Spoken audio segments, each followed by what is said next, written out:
A good character is better than silver or gold.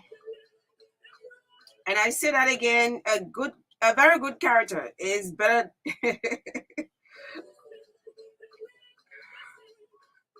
A good character is better than silver or gold, better than wealth.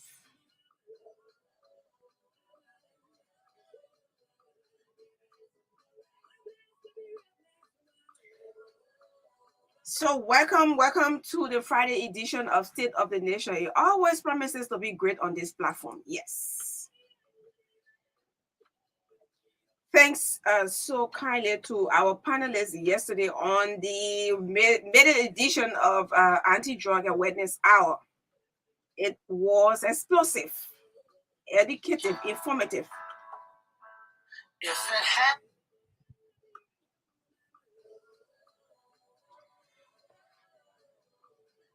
Thanks to all of our panelists. And it will get better every day because the campaign has begun here on State of the Nation. So you don't have to wait for us to get to you. Our eyes may, we may have oversight.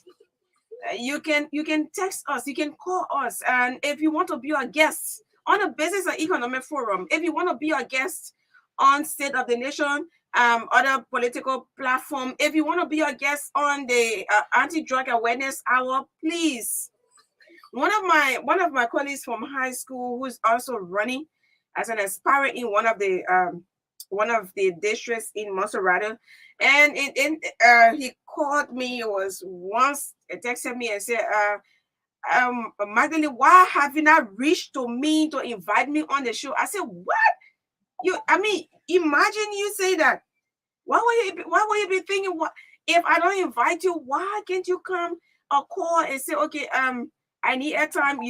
And knowing fully well, yeah, when you talk about good afternoon, knowing fully well, we are colleagues. Number one, you are in politics, yes, and just tell me, say, oh yes, yeah, just tell me I want to appear on a platform. That's it. But you don't expect me to say the real minds. There are some people who are now listening, but they are waiting.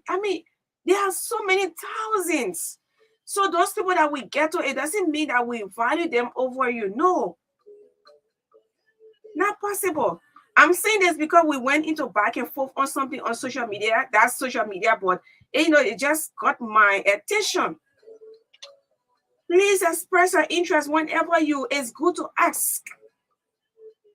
When you ask, then it left with the person now to make the decision. But it's always good for your voice to be heard, and no one will know what you have in your mind except you speak it out. You have to speak, and that's why God knows He's omnipresent. He's present everywhere, but He said, ask. So if you think you've been forgotten on a State of the Nation, yeah, just ask. If we're supposed to send you to the business office, we will.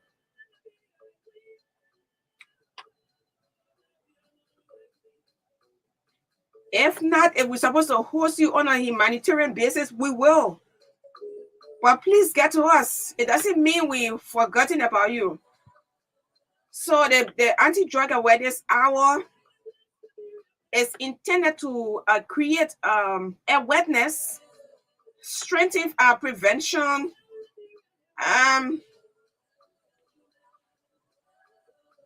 on abuse of drugs in Liberia. So community chairpersons, please reach out to us.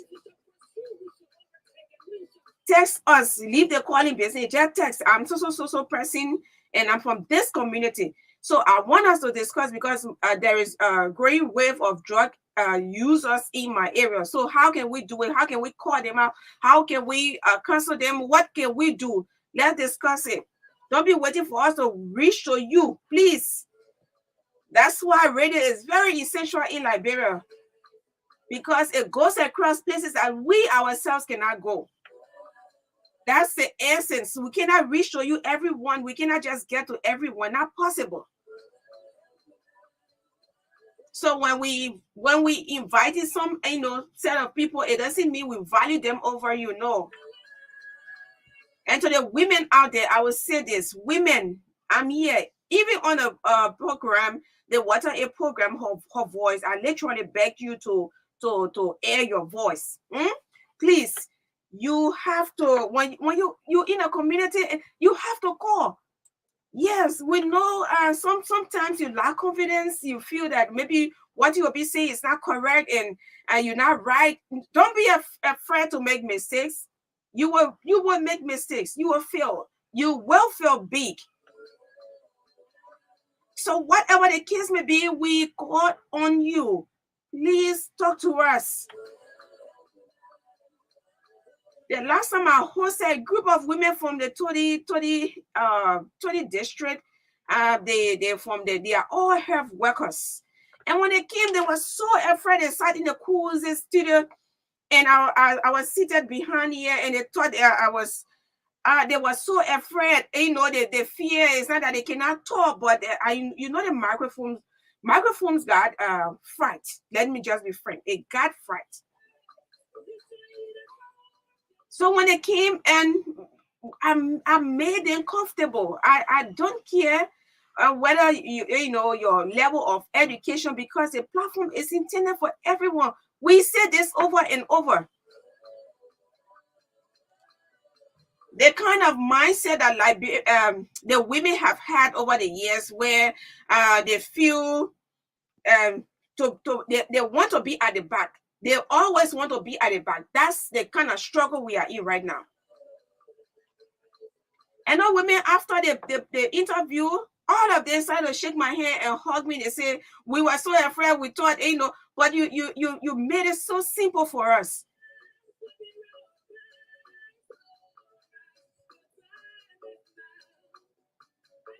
So it's good to know your audience. It's good to know your guests as well.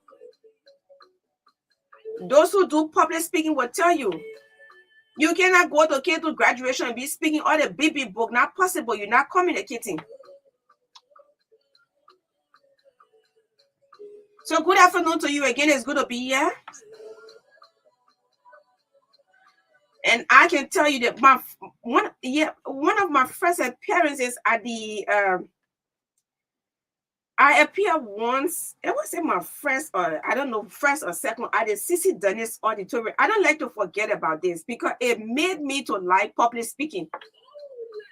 I was selected among thousands of beneficiaries from Ellen Johnson Sirleaf scholarship.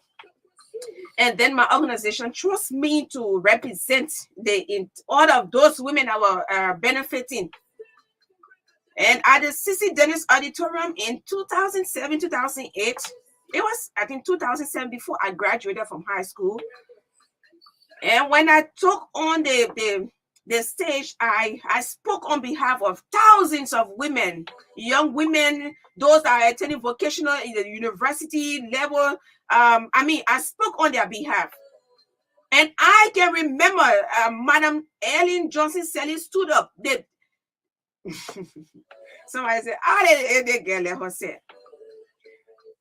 I received a standing ovation. And that's how I started to get interest in public speaking, because I like people be clapping for me,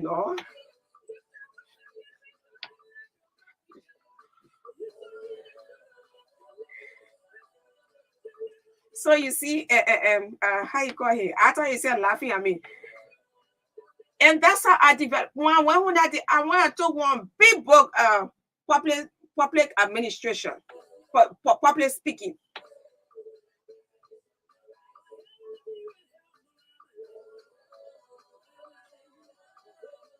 So you will actually know your audience when you actually know your guests. Yeah. And for the radio on, we cannot sit here and know just everyone. But at times we break it down, because even I got degree, let me brag a little bit, right? I got the degree in mass communication. And they will tell you that when you are on the radio, you're not supposed to be speaking big terms, or else you will not be communicating. You will not be communicating as a presenter.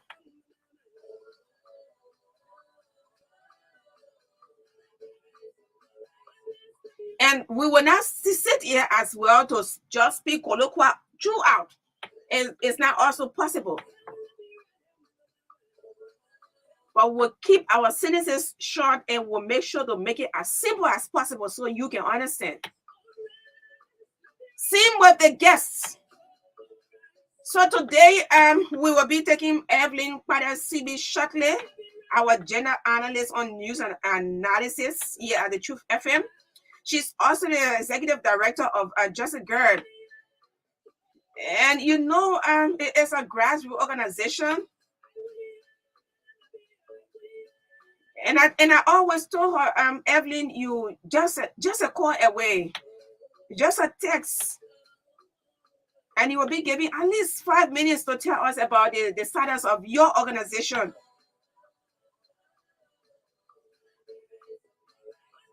And then we'll also go to the southeastern part of Liberia to speak with our correspondent, our analyst, Rashford Gardiner.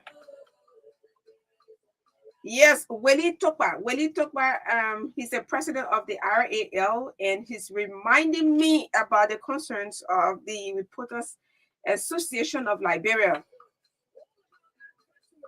So we will do a bit by bit at 3:30.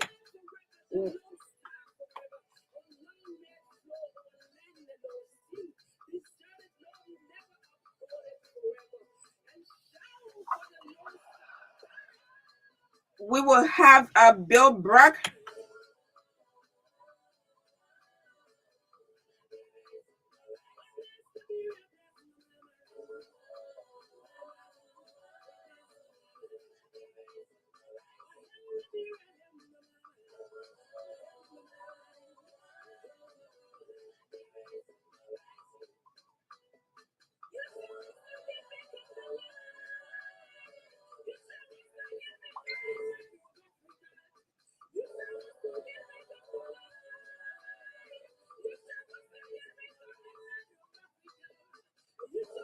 Yes, so at 3:30,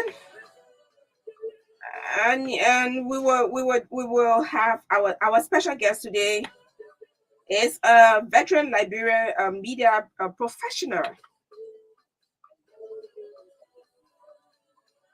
He's Bill Brock, and we are going to be discussing the role of the media in economic development.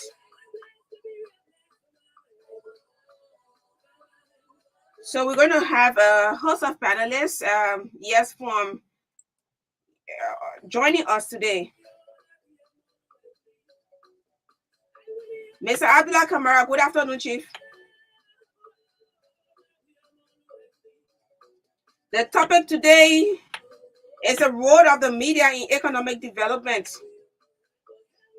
The CEO of Tama Corporation, Mr. Abdullah Kamara, good afternoon, Chief. The link have been sent.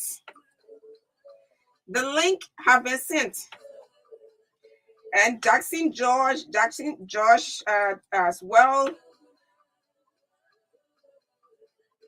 The executive director of Liberia Business Association in Diaspora.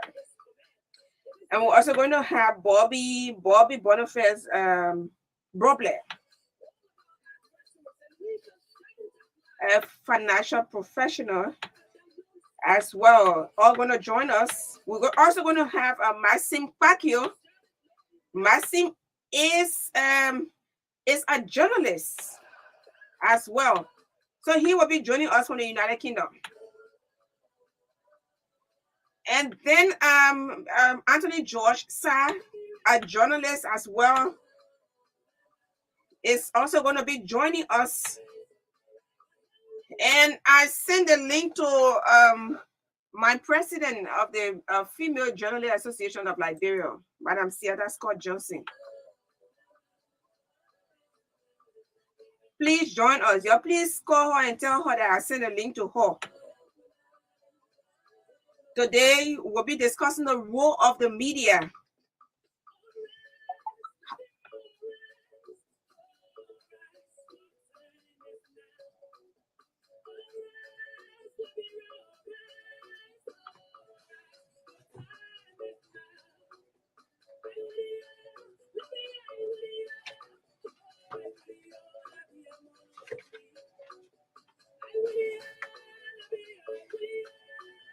All right, so just to tell you, Orange is our very proud sponsor, and Orange is the biggest GSM company in Liberia, and Orange is offering a 20% discount on all smartphones purchased at any POS, that's a point of sale, across the wherever they are reaching. Yes, and so you can contact Orange.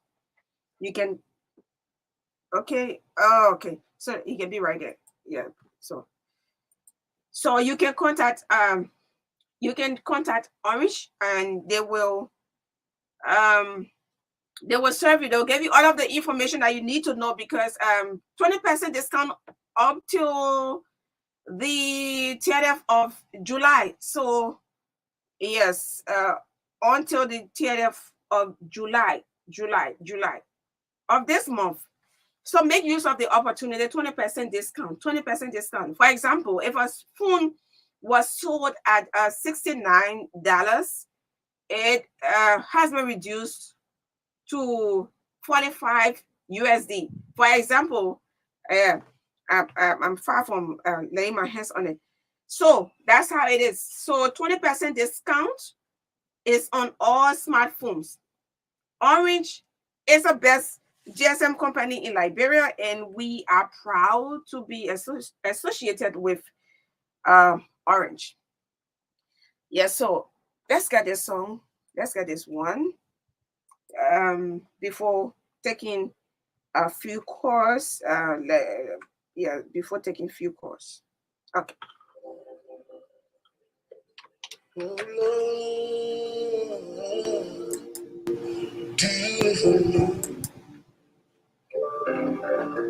Oh, Lord, if you don't do it, it just won't be done. So, Lord, do it for me. Sometimes I get desperate and I say like this, I say, Lord, fix it for me. Anybody know that only God can do it? Oh, fix it for me.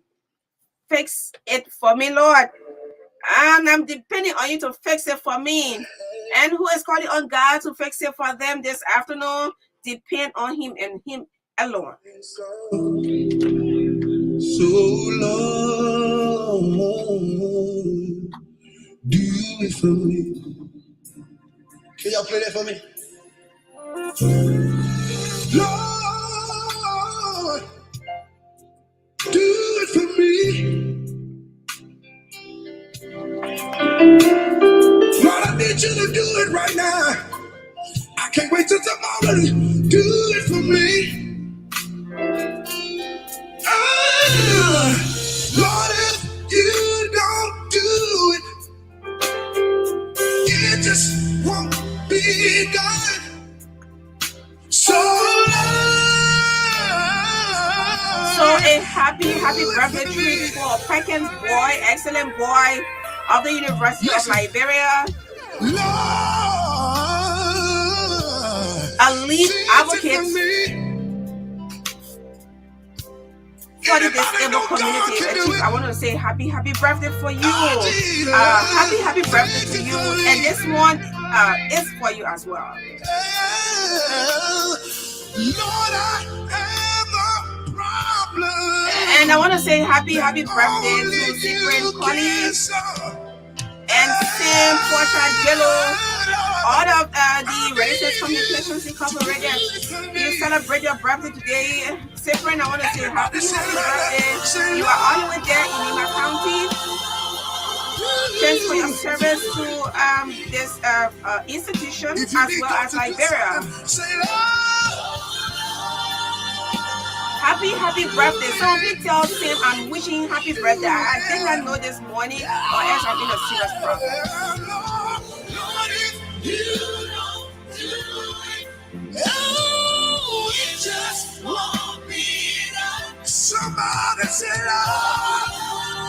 Okay, so to Mrs. Howard Katie Jala from her husband DJ Lome, wishing you a happy birthday.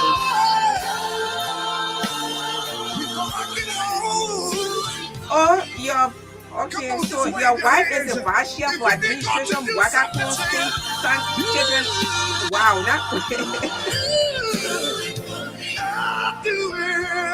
okay, vice chair for administration. Please say your wife that I need to host her. So happy birthday, madam. Your husband, DJ Loma, is wishing you all the best. Do it for me. Who's asking God to do it for them this afternoon? How are you faring? You so depressed? If you are depressed, suppression, no money in the pocket.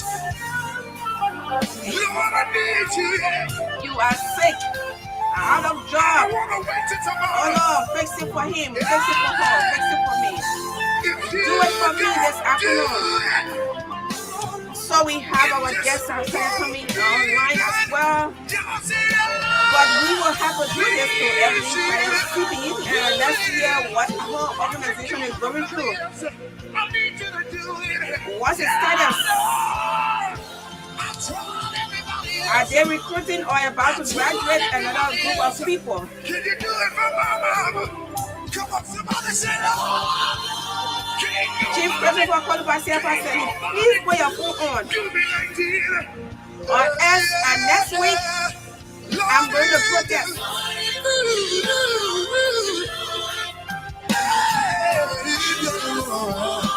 So when you talk about I learned, but okay, we will talk this off air.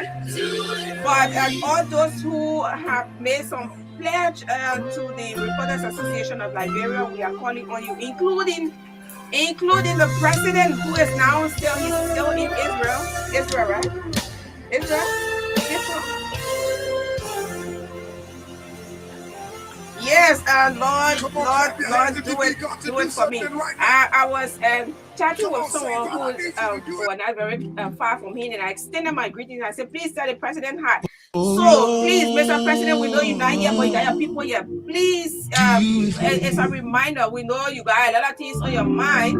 Please be reminded that the office of the president, please be reminded that they made some pledge through Commissioner Eugene Langwe on the induction ceremony at the Reporters Association of Liberia.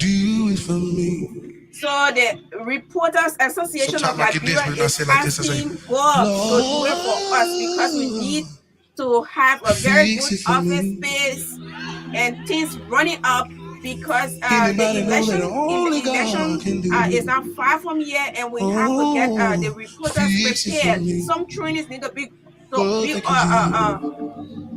trainings need to be carried on. People need to be trained. Some workshops, some refresher trainings. Yes, that's the word I'm looking for. We need to prepare.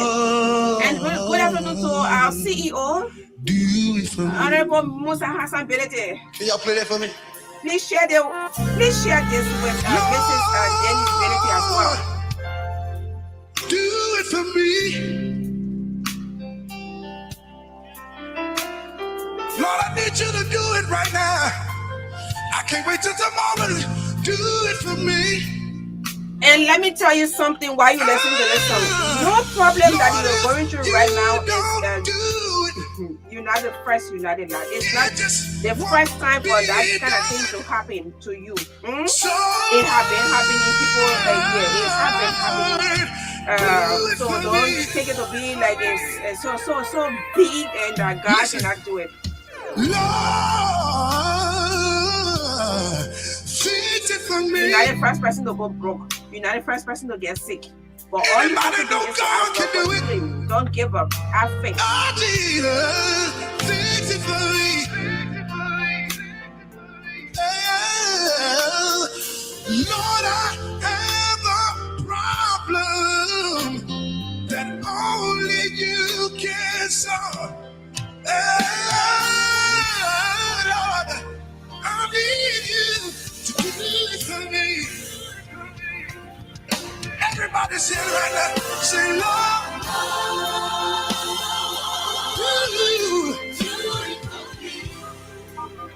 if you need God to do something, say, Lord, do it, do it. Yeah, Lord, Lord, if you don't do it, oh, it just won't be enough. Somebody say, Lord, yeah, do it for me. One more time, and I believe it, Lord.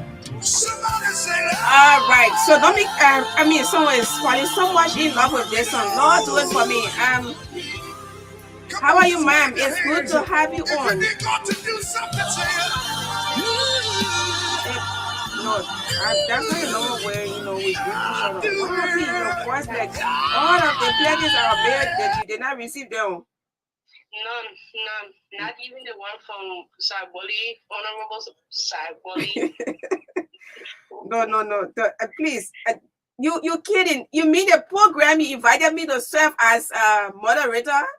Yeah, since December 31st last Since year. December? Full graduation. Wow. And the pledge, like supporting students in the program, not necessarily just taking money and laying it in our hands. Mm-hmm. So normally we recruit people to benefit from the program because we have no donor support. You know that. So what we raise on our own as founder and CEO from our media work and consultancy, Mm-hmm. and then the minimum registration, which is $3,500 Liberian dollar, that is needed to help with office supplies, the trainers compensation. We call it transportation. Mm-hmm. That's what we use to compensate them, plus whatever we're able to raise on our own. And he pledged, committed to support 13 THR, TEE, and 13 students. And those 13, up to now, we haven't gotten the payments. So we've gone back and forth, reminding, checking. I'm not going to say all the details, what the responses have been, but he assured us that he was going to settle that. And I think we just reached the point where we had a staff meeting, and everybody said, "No, let's just let it be."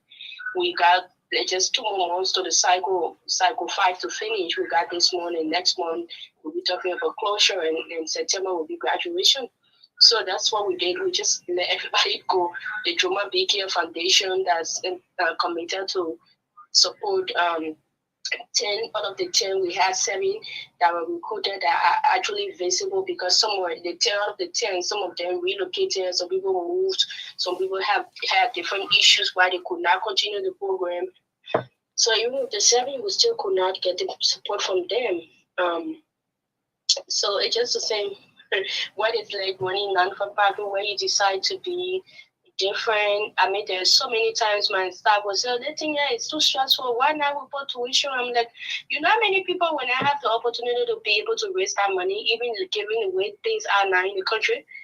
So that's where we are. But God is seeing us through. All right. So from December, all of those who made pledges have not come true. You want to use this medium to remind them, or you just giving up on the whole thing? No, we don't want to remind it anymore. We already done with that. Oh, you don't want to remind Honorable Sagbali? I like reminding people who can make pledge. I can remind them. Yeah, sometimes when you keep reminding, they keep telling you, okay, this. Sometimes it's good you let them go. Yeah. All right. So this is a reminder call to the Honorable SAAH Rachel Body. Yes. We were at the program, and I mean, you sometimes they want to do it, but too many things, can sometimes just interrupt. But it's just a reminder. We decided to let it be because if you can have too many responsibilities, and again, those are people who recruited. It's not just us, it's not just our image too as an institution, but even the beneficiary, the way they feel. Like all these people say we should come in the program. And it's sometimes they feel embarrassed, right? Yes. Oh. Yes. For me, I told them, I said sometimes to run non-for-profit where you don't have any donor support, it almost has made some of us look like beggars when we have to be begging, but it's not for our interest. It's to be able to empower more lives. And I tell you for sure, if we have not been there making the sacrifices all those years, the over 350, nearly to 500 people who've been through our program, the computer program, the tailoring program, the soap making, the electricity with the group of young boys who have put themselves into group and now doing and getting their own contracts and earning their own money. All these wouldn't have been happening if we had not just made those sacrifices all those years. But howbeit, we still want to appreciate them for their support in the past time. Yeah. Okay, so where are we now? What is actually going on at Just a Girl? So every vacation we do the program we call the vacation enrichment program. So there's 2023 when schools are closed, while kids are like home, we try to get them engaged into positive things. So when I say positive, like moving beyond just academic learning, reading, writing, that which they do on a regular and everyday basis when they're in school. So we teach them other things. So this year, this vacation, we are going to be having recruiting 50 children between the ages 12 to 17 years old, where we will teach them. We will have a music and dance class. We're going to have the arts and crafts, where they can make beautiful arts with their hands and crafting things. We're going to have the tailoring. Of course, we have up to 40 some sewing machines. So we're going to have the young children and learning how to do those things. Some of them are making their own skirts, their own blouses and things. And we also want to have the computer class for them. With our computer teacher who's also on the standby to teach them. I know people will say 1 month is not enough, but that is within that 1 month, rather than having the kids playing and doing all kinds of things, that minds begin to get renewed. And then even when they're into regular academic, when schools are open, they will all want to tell their parent, hey, can I go to Just a Girl? So that is the path we're trying to take with our young children, so that parents too can have a way to positively impact the children even while schools are closed. So the music and dance, we're wishing to reach out to Auntie Trudy Andy. When we met at the U.S. Embassy program, I took her number. I said, hey, I want us to talk. She said, yeah, take my number. And I took her number. So I'm going to be calling and talking over with her to have some of her trainers or dancers to come and teach our children. These beautiful cultures we have, the dances. They're going to teach them how to dance, and we're going to have the culture. So at which center? Oh, it's going to be happening at the Dwazon Center. So the other people on the other side will not benefit. I'm concerned about them. The mom, you have the resources, Madeline. Okay. Yeah, that's why we're reaching out to people. We're writing letters. Okay. We're writing letters to few institutions. By the special grace of God, we got a lot of support. The first person have contributed just a minimum, which we appreciate, but it cannot even pay all the full trainer. But that was what they gladly they gave, and we really appreciate that. Mr. Sorry, the names are so hard for me in the last name, but it's Precious. Okay. the lady that got Lucky Pharmacy, we wrote them. We wrote a few other institutions. We're still running after and seeing, let's help our children. Okay. Many institutions that can be a help to the kids, at least that development while schools are closed. Okay, Evelyn. It was wonderful, but I can tell from your voice that you're very disappointed. Please don't get disappointed. Too many people are depending on you. Just keep hope alive. The school, we had graduation the last time, and we wrote people came and they made some pledges, right? So as time went on, and sometimes they will just call and say, yes, come and pick up your envelope. We made some pledge. Even the office of the speaker, And I will say this: the office of the speaker, Emmanuel Lomax. I'm not telling you to write down. Please don't write my people. No, I'm just telling you that. Yeah. No, I'm kidding. These are all public. These are all public figure, public servants, and you can reach to them at any time. But I'm only telling you that people. It would delay. It would tarry, but as you remind them, they will be. They will definitely be reminded to. Don't give up. I just want to tell you, don't give up. I won't. Thank you so much. So I will help. Yeah, I know the burden is just so much. I myself was getting so angry with the speaker. I was getting so angry with all of these people. I won't call them one by one because when I start calling them, joking them after me before I can leave the line. Yeah. There was one point in time where I got this little small charge after I did some consultancy somewhere, and I had to pay all the trainers, and I had to pay all the staff. Wow. So I was left with $50. Wow. So now I confess you, Mm-hmm. I said, sorry, forgive me. I used this money to pay the trainers. So he said, yeah, I know you're just a girl business. Yeah. But I tell God, thank you that He's been there all those years. My husband has been really supportive. There are some husbands who kill their wives' visions and dreams. Okay. He's really been supportive. I want to thank God so much for him. And to all of our old partners, our old sponsors, those who are on our website as our individual sponsors, man, it's been a long time. They ain't even checking here. I'm telling you, Evelyn, come here next week. We'll remind them. We will use it. Just text me. We will remind them. Come, we'll give you a whole 30 or 45 minutes to remind them and talk about, the challenges and progress of Jessica.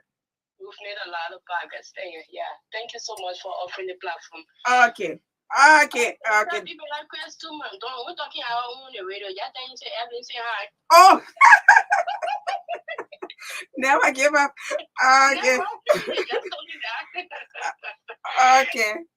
Okay. Thank you, Madeline. Okay. So see you next week. Please come next week, and we'll remind these people. Some of them are very busy. They got so much pressing engagement, but all we have to do is just to remind them and be patient. Yeah.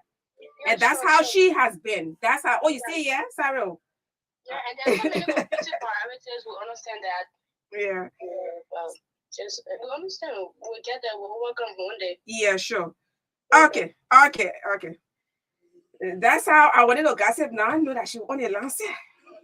I wanted to gossip now. So that's how she had been. On a serious note, when I attended her program, I was like amazed because what she's actually doing at Jessica at Dwazon, when she said, Madeline, you have to come and serve as moderator. I went there and I was so amazed. Wonderful work, very patient. Hundreds of it is just a girl, but they got boys. They got men, grown up men are graduated from the just a girl.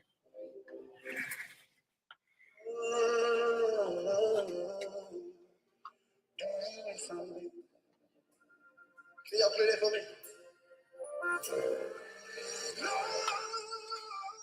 Somebody say, hi, says Magdalene, the song Lord Do It For Me is referring to me. I was on my knees praying on that prayer point when you just played the song. Thanks. And I say, yes, I'm into your prayers. Lord, if you don't do it, it just won't be done. So Lord, do it for me. Listen. Managing Director, Roberts International Airport. I like your ring button. It makes me, I want to call you every time.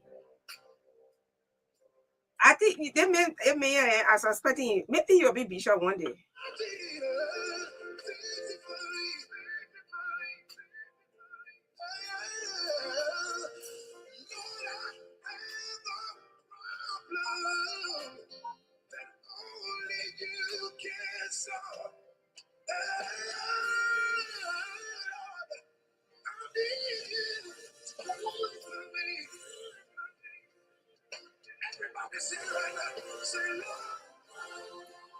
Okay, he says, my name is Lahassan Warite.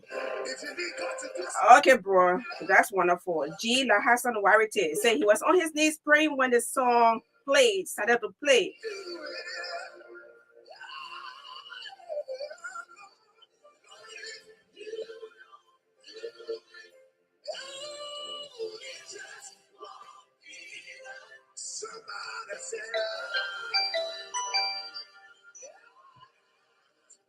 Hello?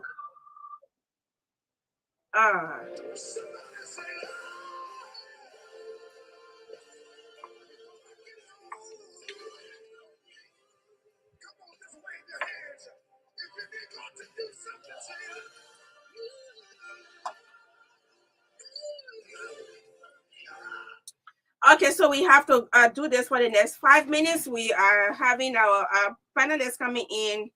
We have them online already, but let's clear this off.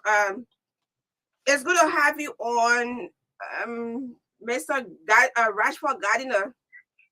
Yeah, as usual, it's a pleasure being here. All right, so quickly, we can do this for the next 4-5 minutes. I know that's a lot of time, but the chairman emeritus of the NPP, Chief Cyril Allen, is calling on the youth of Maryland as well as Liberia to stop the insults and focus on the candidates and parties. So what something happened? What actually prompted this statement? Well, Mr. Allen spoke in an interview on Phoenix Radio Wednesday night on a popular evening show. And from questions and answers, he also pointed at his word of advice to youth.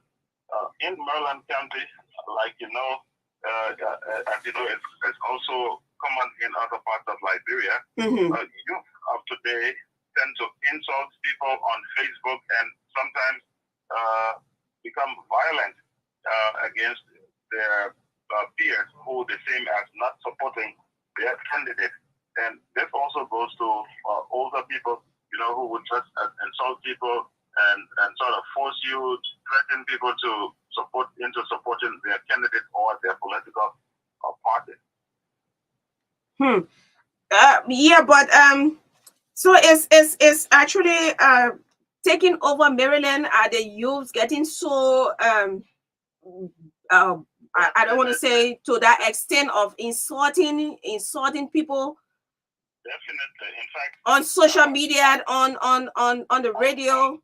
On the radio, on social media, they attack each other violently sometimes when they meet. And even I was threatened during the last election, midterm election. So this is nothing strange down here. It's getting worse. There has been moves to sort of curb this kind of thing. We've had the Dagonte Artist Theater been doing some peace rallies and whatnot. But I think it's reached, its peak now.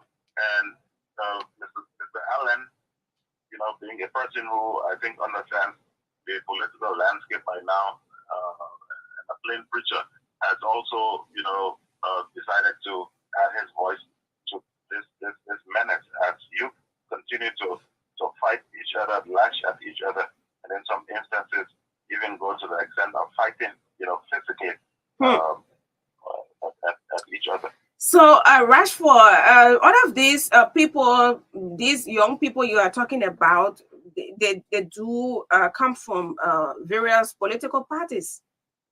Exactly. Can you guys identify them and involve the authority of the parties and maybe get them involved? From the indication, it's like the political parties and especially the individual candidates are in line with what they do, either covertly or quite openly. Wow. Because if you hear people insulting, this place is just a small place. You must hear something if it happens. It's like almost everyone knows everyone here, and it's like they don't do anything about it. So the guys go ahead, they get this maybe $5 or $10 scratch card, and they just go on Facebook and try to show that they're the only ones that love that candidate or that political party. Anyway, that's very sad, and we have a lot of work to do. We have a lot of work to do. I wish you who have had the time, so we can send a link to you, because we'll be discussing the role of the media in economic development. So you can also join, because we have a producer at the Cable News Network. He's already in, and he's also a veteran Liberian journalist. So I send link out to some other journalists. They're going to be joining us. But if you don't have the time, fine. If you have the time, just tell me, and I'll send a link to you so you can join us. So parents are also complaining about the about this whole surcharges about grade school administration. School is about to close. We are in July. But now schools should be climaxing. Exactly. But maybe that's the fact that Maryland might be another country. But even today, as we speak, there is a high school which is paraded. Now, the issue is you have several costumes like the Sakaba and the nurses and the billionaire club and the oil tycoons from the Arab countries and all of that. So these costumes cost a whole lot of money to fix, to prepare, and it rests on the parents, and so people are worrying about schools reopening and having to register their children and pay their fees for the upcoming semester, and then you got the schools, bringing in more activities. It's either junior and senior prom fee or flexibility fee for what, or some other charge, which is becoming a very, very serious challenge to parents down here. So on the radios, on the local radio stations, you have parents calling in, and most often when if your child, if you don't pay up for your child, the parents or the child is like targeted in the schools, and that from some administrators of the school. Well, more trainings should be done, especially for people who find themselves in the classroom. But these decisions that are taken by the administration, the parents are not involved. Do they have the PTA meeting where parents come and give their suggestions about some of these extracurricular activities? Mostly, no. These decisions are basically left with the students themselves, and this stems from the fact also that you have older students in grade schools. Some of them are self-supported. They live with, especially for the ladies, the females, they live with their boyfriends or spouses or whatever. Okay? And they can afford, and once a whole lot of them say, yeah, yes, we can do it, or we want this, and that's what the school administrators would usually go for, and make it binding on the other students who are actually majority of the students who are actually still in parental care. Okay, Mr. Rashford, I know we got to take leave of you. Thank you very much, as usual. Okay, thanks so kindly for finding all of this information. We see next week. Yes, Rashford Gardner from the eastern part of Liberia sending us this information. Yeah, so let's go.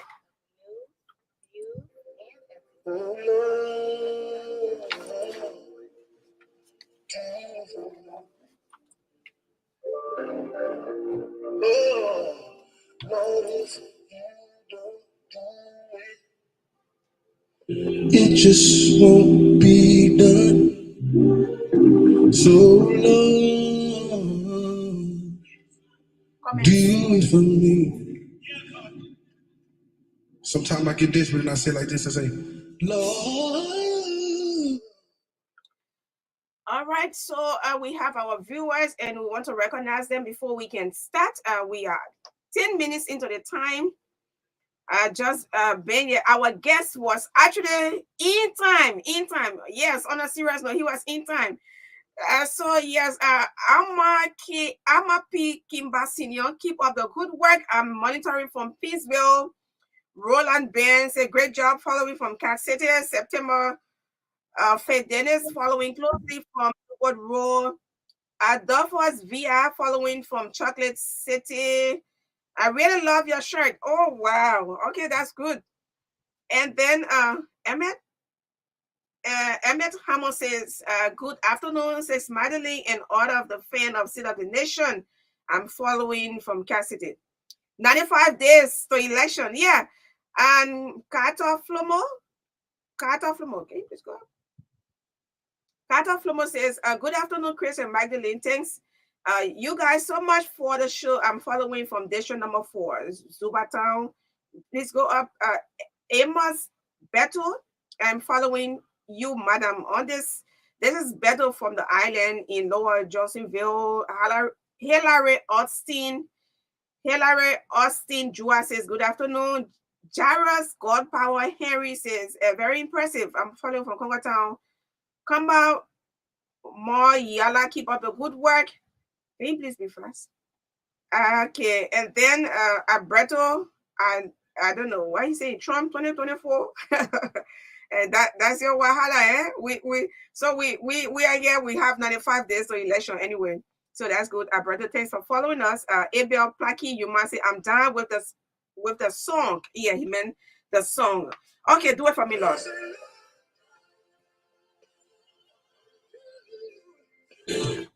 All right, so with no waste of time, let's go strictly to our guest today. We will be discussing the role of the media in economic development, the role of the media, and we are so grateful to have with us here. Okay. Yeah, I'm trying to lay my hands on. Okay, so yes, we are very grateful to have with us today, like I announced earlier, the former chief of party, International Research and Exchange Board, RX, and he's also a producer at a former producer at CNN, and he's a Liberian, of course. So we are glad to have him. Mr. Christopher Kolubasi Afaseli might join us wherever he is. And we also have more panelists coming on. I can see Maxim Pacquiao from the United Kingdom. I can see Bobby. Bobby, where exactly you are? I'm in Atlanta, Georgia. I think, oh, he's, yeah. Bobby, hello. Can you hear me? Yes, sir. I can get you now. Yes, I'm in Atlanta, Georgia, Magdalene. Okay, it's good to have you on, Chief. And so, good to be here. Okay, so Maxim is there in the United Kingdom. We will have other coming on as well to form part. Maxim, of course, Maxim is not only an activist, an advocate, he's also a journalist. So it's good to have him on here as well. So, and so with no waste of time, we'll go to our moderator. That's Bobby Brobler for today. And he's going to start the board or get the board rolling. Thank you so much, Magdalene, and welcome to our special guest, Mr. Bill Burke, and also welcome Max and Fabio from the UK. Glad to be here once again, Magdalene. Thank you for the opportunity to air on your station. My background is financial services. I've been working with the Business and Economic Forum for a few months now, and our goal here is to develop business and economics in Liberia. Okay, we don't do politics. We're all about business and economics. We on this podcast we interview a lot of Liberian professionals, and this is a great opportunity for them to be heard, and for us to tap into their knowledge. So without further ado, I'll go ahead and have Maxim. I believe you're going to serve as a moderator. panelists as well. So go ahead and introduce yourself. Tell us a little bit of what you're doing, the meaning of JFL, and then we'll end with our special guest, Mr. Bill Burke. Go ahead, Maxim. Oh, you're Maxi, muted. you have to unmute yourself. Let me see. Let me Oh, whether he sorry, will. sorry. Yeah, it was from my end. Yeah. Let me Okay, say good all right. afternoon to you. Yeah, let me say good afternoon to all of you, and good afternoon to Liberia. It's a pleasure to be on this platform. Thanks to the team of State of the Nation for the invitation today. Call it out, and we're always happy to come here to contribute. My name is Maxim Pacquiao, in full, or call me Max, and my social media handle is Max K Mixer. Of course, I hail from Foya Lofa County. 2001, I had an opportunity and was granted a scholarship to go to Cuba. And from Cuba, I ended up in the United Kingdom. I have a background in politics and international relations here in the UK, and also on a postgraduate in education as well. Media relations, trained journalist and practice for over 10 years now also. I'm also, people say I'm a humanitarian. I don't know. I just keep doing what I love doing, giving. Also, I'm heavily into advocacy for social justice and peace. And in 2010, 2009, rather, I I put an organization together here in the UK known as Justice Forum Liberia, which is JFL. Justice Forum Liberia advocates for social justice and peace in Liberia. And so I'm also an author. I've just completed authoring two textbooks for the elementary level of the Republic of Liberia. I'm on the third one on agriculture. The first one is talking about police and policing, and the second book is talking about corruption. But I decided to actually target the younger ones, the ones that are growing up. That's why I decided to go strictly for the elementary level from third grade to sixth grade. I targeted them. So I completed two textbooks already. They have been accepted by the Ministry of Education. I'm on the third one on agriculture for the same level. And so, yeah, basically, in short, that's me there. It's a pleasure to be here and to share a platform with you people for the first Thank time. you. Mr. Bill, it's good to see you as well. Thank you very much. Thank you, Mr. Pacquiao.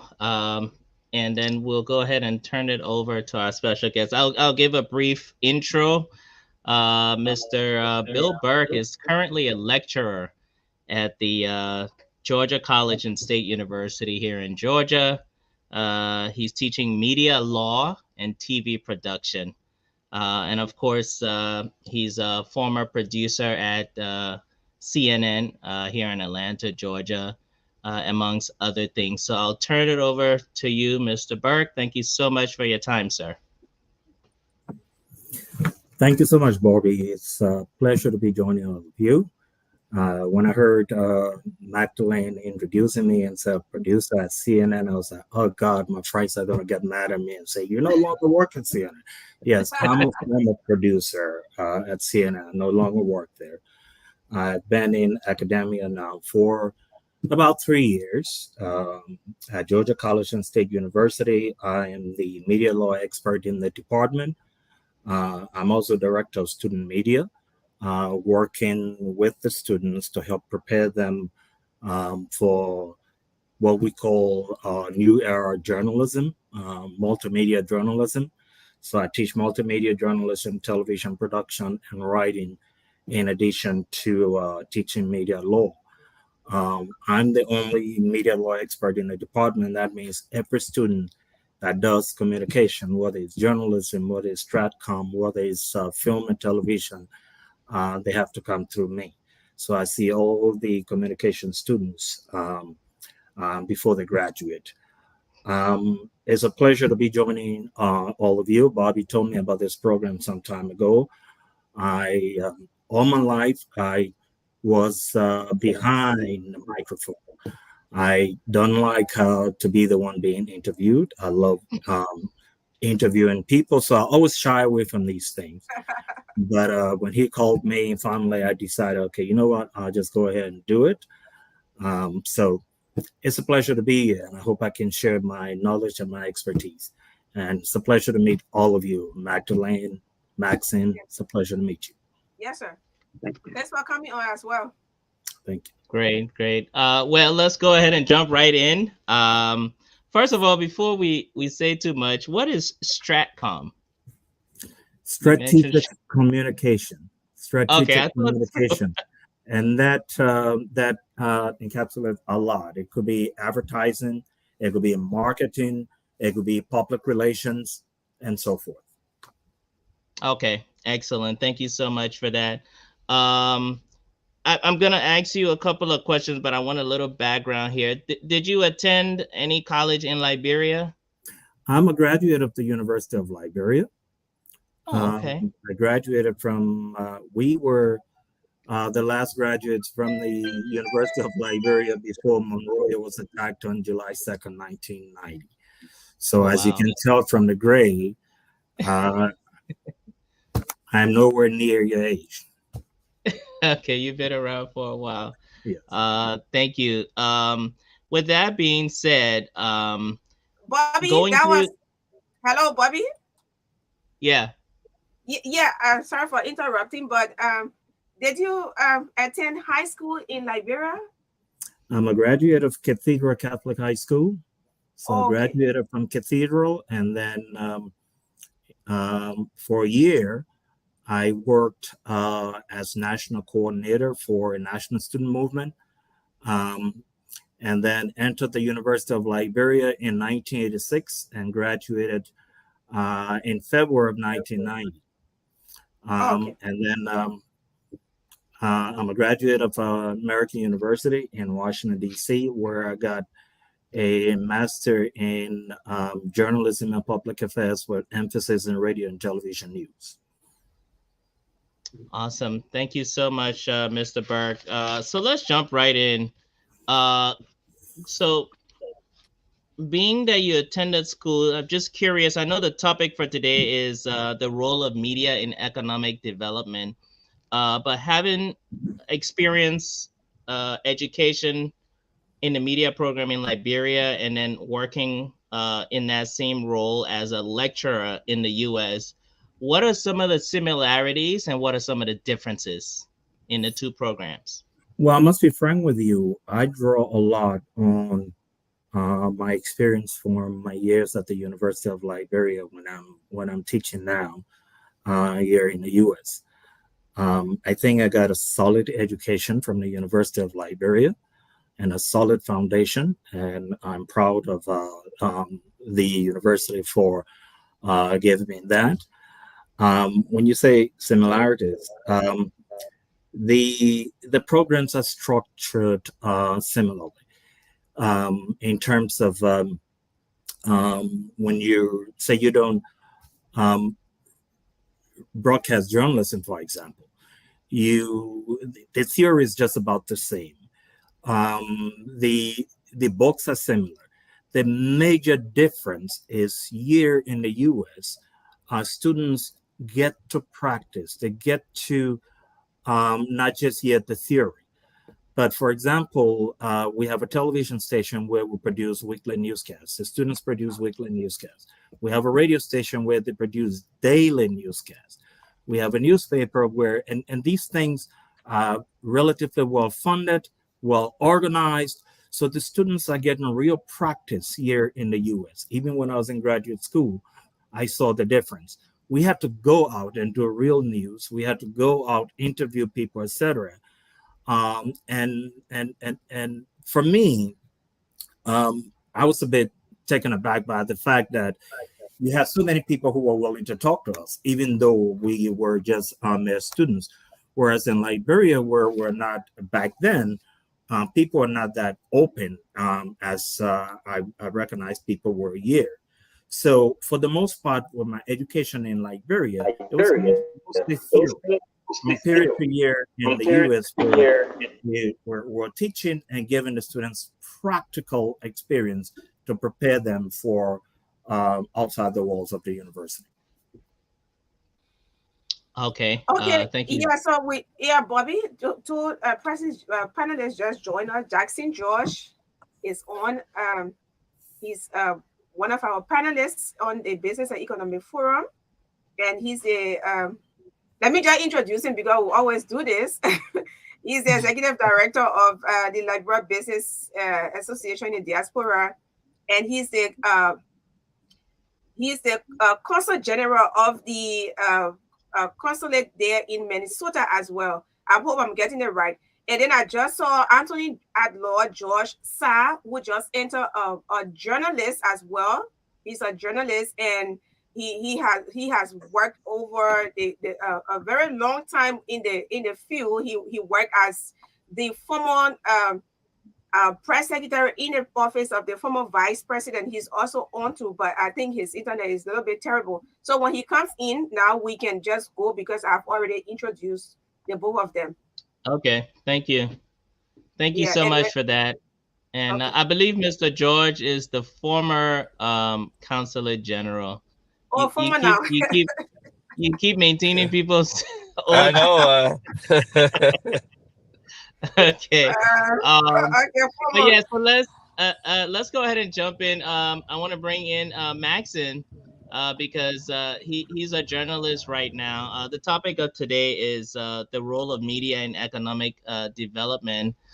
Go ahead and we're getting a little Right, okay. feedback. Yeah, there's a feedback. Yeah, please mute yourself. If you're not speaking.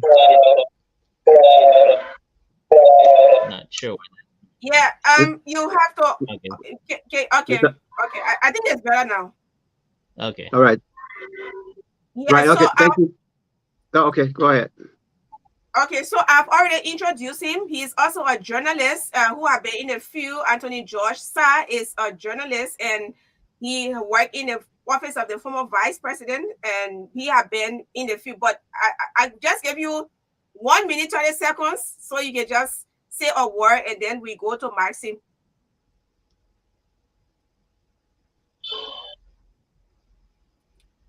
Hello.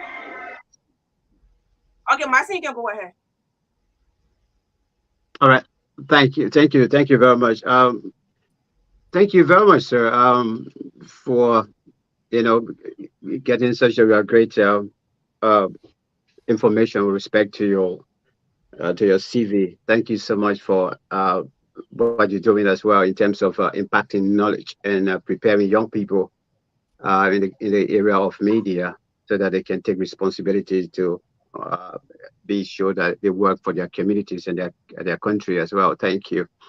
The comparison you just made mention of, indeed, myself had similar experiences. Of course, I did my training, first base training in Liberia, and then when I came to the UK, I benefited from the BBC on many occasions as well, and I saw the difference in which, of course, some of us will have to help now to go back home and be able to pass on the skills as well and knowledge. But as we discuss this particular topic today, one thing I know of is that a free press is not a luxury as well. As always, it is at the core of equitable development. In terms of us making sure that we inculcate every media aspect for economic development. What are those pedigrees that we have to take into consideration, whether it is a private institution or a government institution, but from the media perspective, in terms of their role, the role they need to play to make sure that indeed the economic development of the country is backed by media support. How do we go about doing that? I think one thing we have to realize is that by virtue of his role in society, the media is every day contributing to development in our country or in any society for that matter.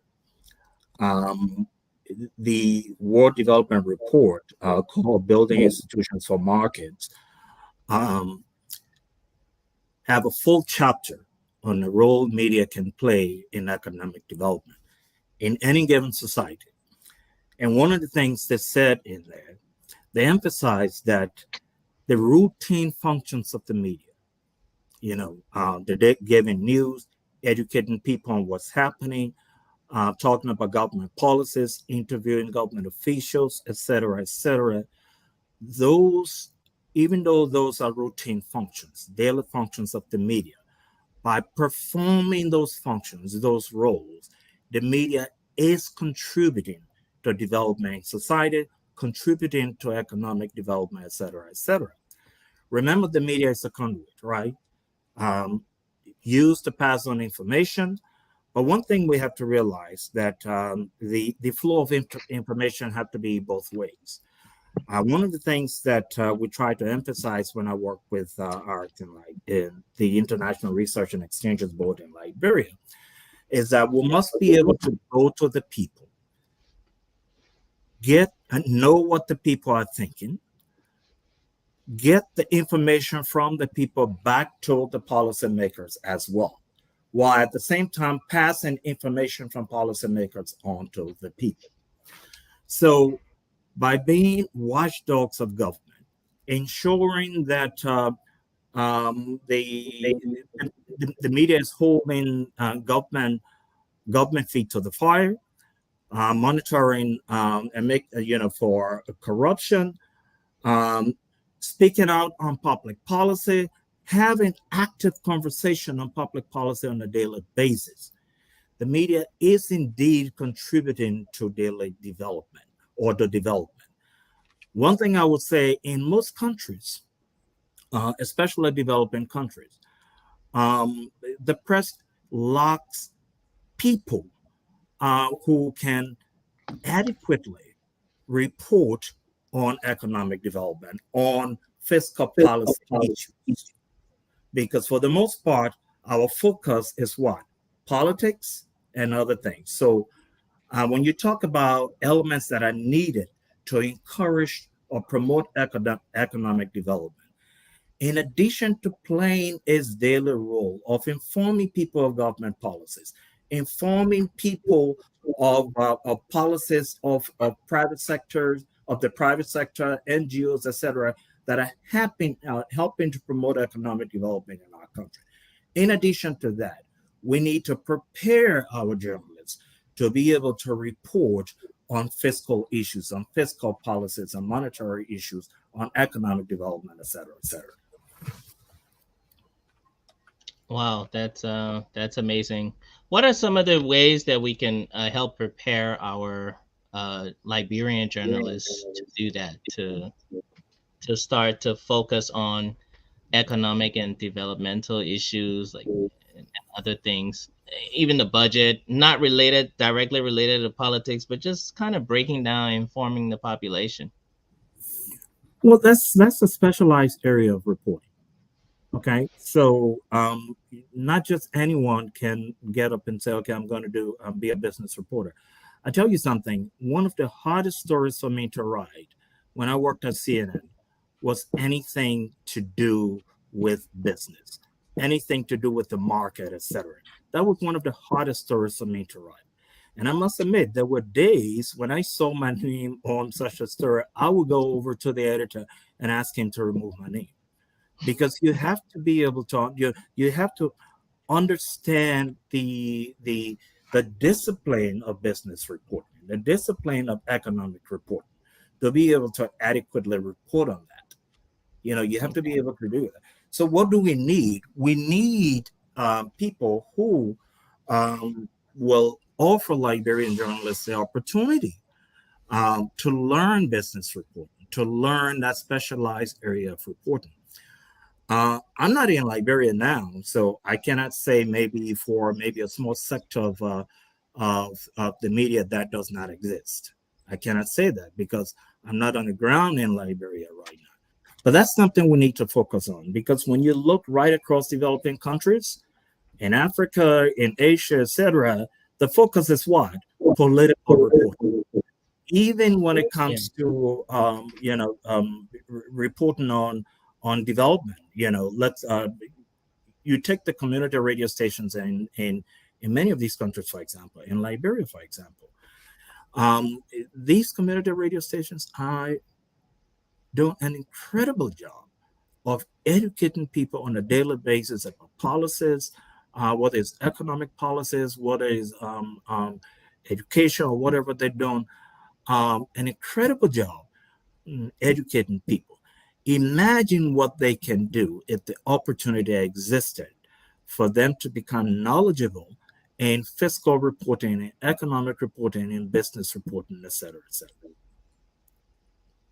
Yep, So, definitely. Bobby, can Go I ahead, come in? Magdalene. Yeah, yeah, okay. Yes, you So, may.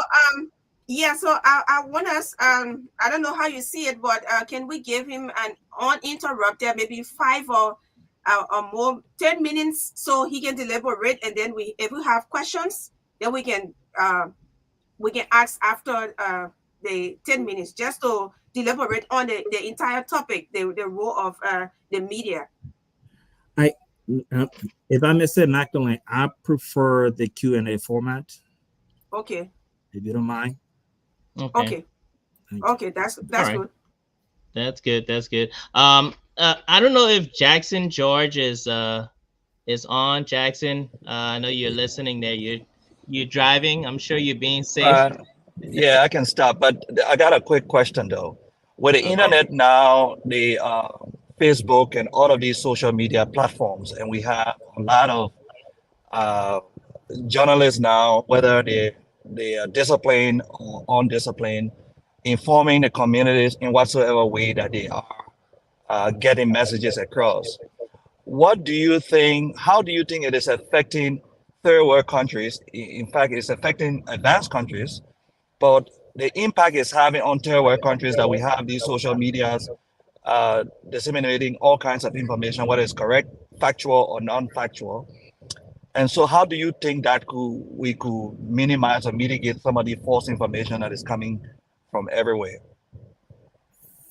Well, that's a challenge right across the world nowadays. It's a challenge here in the U.S.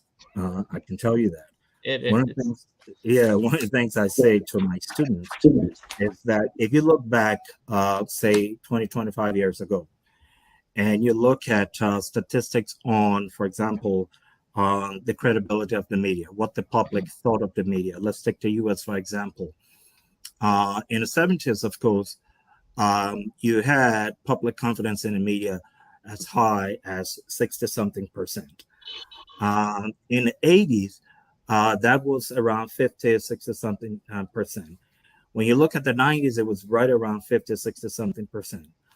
The last the last study I looked at, credibility, confidence in the media in the US is at 17%. Public confidence in the media. Wow. 17%. Wow. There are several factors responsible for this. One is social media, where anyone can become a journalist right now. Years ago, we had this term what we called citizen journalism. Okay. Um, I don't even know if we want to assign a term to all of these people who are jumping on Facebook nowadays, having talk shows here, et cetera, et cetera. And then, of course, we have podcasting, right? Podcasting is now a strong competition to radio, to conventional or traditional radio, right? So anyone can do a podcast.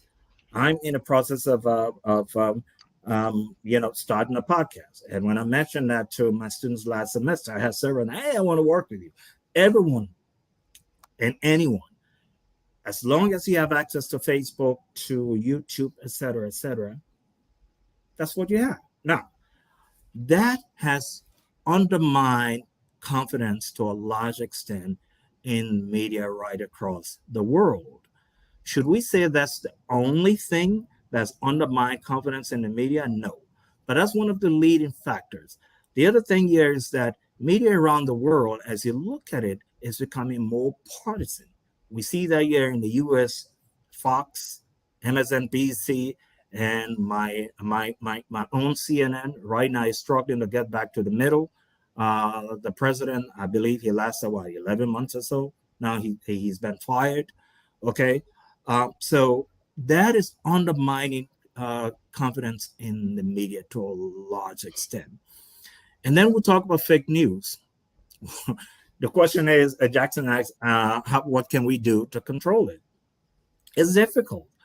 There is ABC did a story some time ago of these young men somewhere in Eastern Europe. I've forgotten one of these former Soviet republics, not Soviet republics, but one of these former Warsaw Pact countries, Soviet-leaning countries. And these men, as the American election approached, these young boys, what they did? They started a website, made the website to look legitimate, like an American news website. And what were they feeding? They were feeding fake news. And a lot of these young men were saying that's how they were feeding their families, feeding fake news into America that was helping to further divide the public. How do you deal with that? How do you deal with that? This is where one of the courses that I have not taught media literacy, and I pray every day that I'm not given that course to teach because it's a course, freshmen with about 30, 40 students in the class. But this is where media literacy comes in. When I taught professional media writing, that's introduction to professional writing. One of the things I did, I had a whole topic on media literacy. And what do I mean by that? When you talk about media literacy these days, you're teaching people how to get on the internet, look for information, and how to be able to, what I would say, smell the fake news from the real news. All right? Yeah. And the ordinary citizen do that? With all due respect to ordinary citizens around the world, it is difficult because there's something in communication called communication bias, okay? Or confirmation bias. That's what it is, confirmation bias. All of us have our biases. And when we get online, we are either looking for information to confirm those biases, or even if we're not looking for information to confirm those biases, once we spot an information that in a way confirms our bias, we run with that information. Okay. So it's difficult. It's difficult. I would just say to people, be skeptical. Be skeptical of every piece of information you receive. Okay? Not trying to be political yet, but we heard what the U.S. ambassador said about Liberian online shows, right? I'm glad this show is not one of them. Okay? But Liberian online shows, and how these people sit here in the U.S. in the comfortable studios and they're feeding information back home that are causing, I don't want to say chaos, but causing problems. Right? Yeah. So that's just the reality nowadays. How we deal with it is a big challenge. It's a huge challenge. That is why media literacy is extremely important. How do you look for information, and how the information you receive, how can you tell if that information is real, if it's fake, where is it coming from, et cetera, et cetera. A lot of people don't know. And I must admit, even the website that I just told you about that ABC reported on, I found that website even before I saw the ABC report, and I thought it was a U.S. website. I knew the information on it was not accurate, but I thought it was a U.S. website. So we do have a big challenge in the field of communication. Yeah. I want to bring in Magdalene for a second because she is based in Liberia, and she's in media in Liberia. What are some of the challenges that Liberian media is facing right now when it comes to economic development or contributing to economic development, or just as running a media institution as a whole, funding your institution, running it? What are some of the challenges that you guys are currently facing? Well, the lack of capacities when it comes to for example, let me give you this example. Not Truth FM, but I was Of course, reporting of for course not. yeah, I was reporting for print media, and then Okay. I had to do this investigation before releasing the article. I wanted to do some fact check, like what Mr. Bright is saying. Too many Liberians do not do fact check, so the people just believe everything they see on social media. They see, they believe everything. But when you do Hmm. fact checking, you will be very sensitive. You will be skeptical about the information that you absorb. So I wanted to do investigation because the information coming from this international Oh, my organization, connection is terrible. Mr. Uh-oh. Mr. Mr. Abdullah, Kamara, please we can hear you. You might want to mute yourself. So Okay. I wanted to go out in the counties and do investigation, but the institution wasn't willing to help me because they too lack of fund. They too lack they, they were complaining about some of being financial some lack of finance. So I should have gone in these counties to do investigation, but there was some financial constraint that did not allow me to go to the part of in the rural part of Liberia to do my investigation. Because of that, thousands of Liberians that should have benefited from this opportunity that the international organization were claiming that they are supporting these Liberians, over 100,000 Liberians. I was unable because of of support lack of support. So that is one of our major problems when it comes to we just attended a training and females coming together, and this same question that you posed to me just now,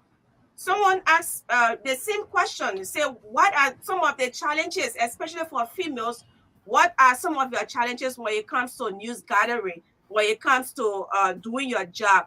And I said the same thing that I'm saying here today. So it cut across. It's not only for female, but it cut across. There are so many institutions that are seriously challenged when it comes to sending reporters out to get information. People actually want to do more. Reporters want to do more.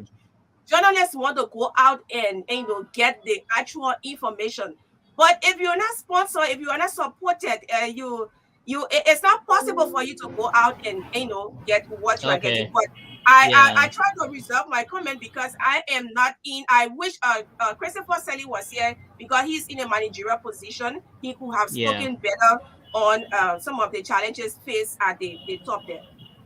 Yes, yes. I was hoping that he would be here. Bobby, Okay. Bobby, if I may just Yeah. add, Yes, go ahead, Mr. Bird.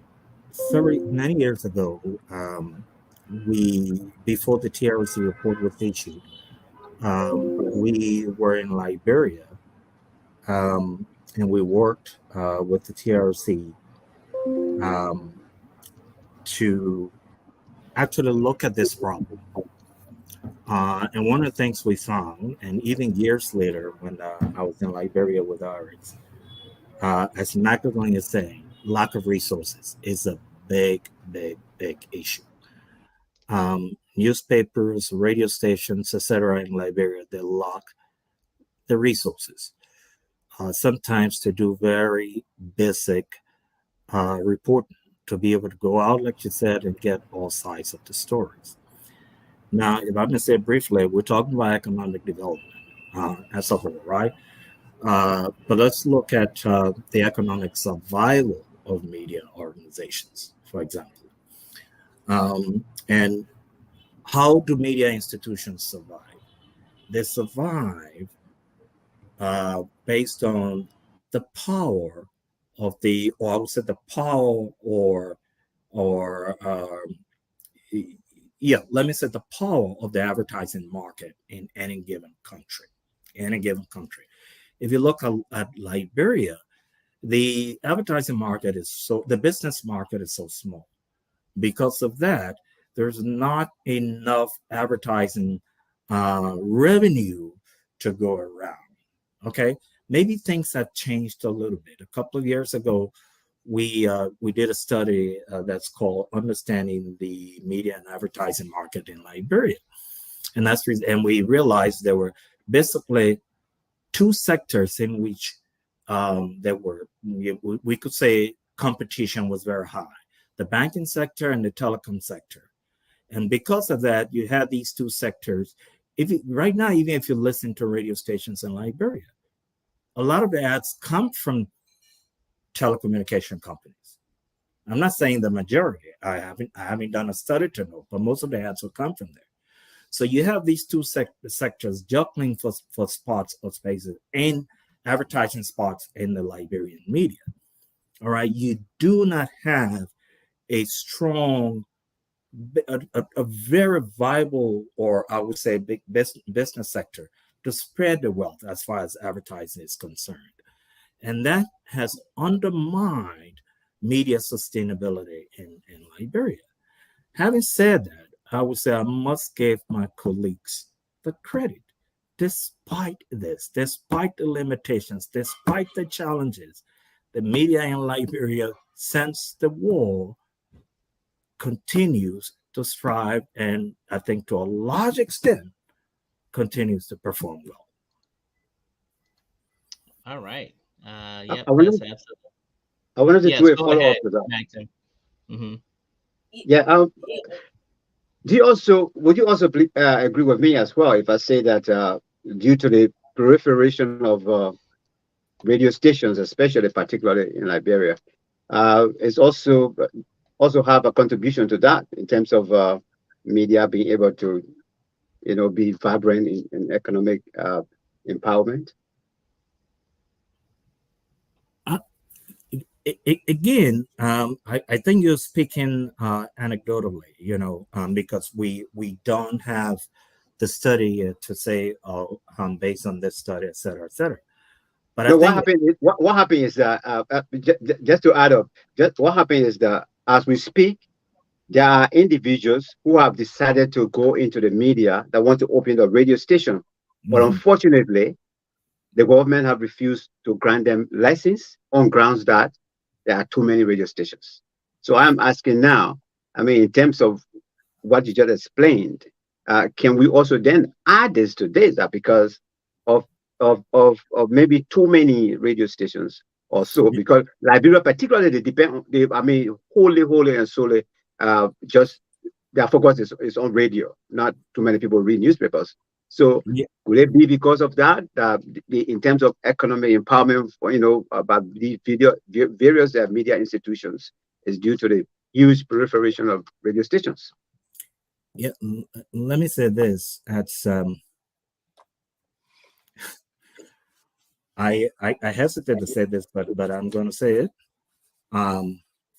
If it's true that government denied them license simply because there are too many radio stations, that is not a valid legal reason to deny anyone.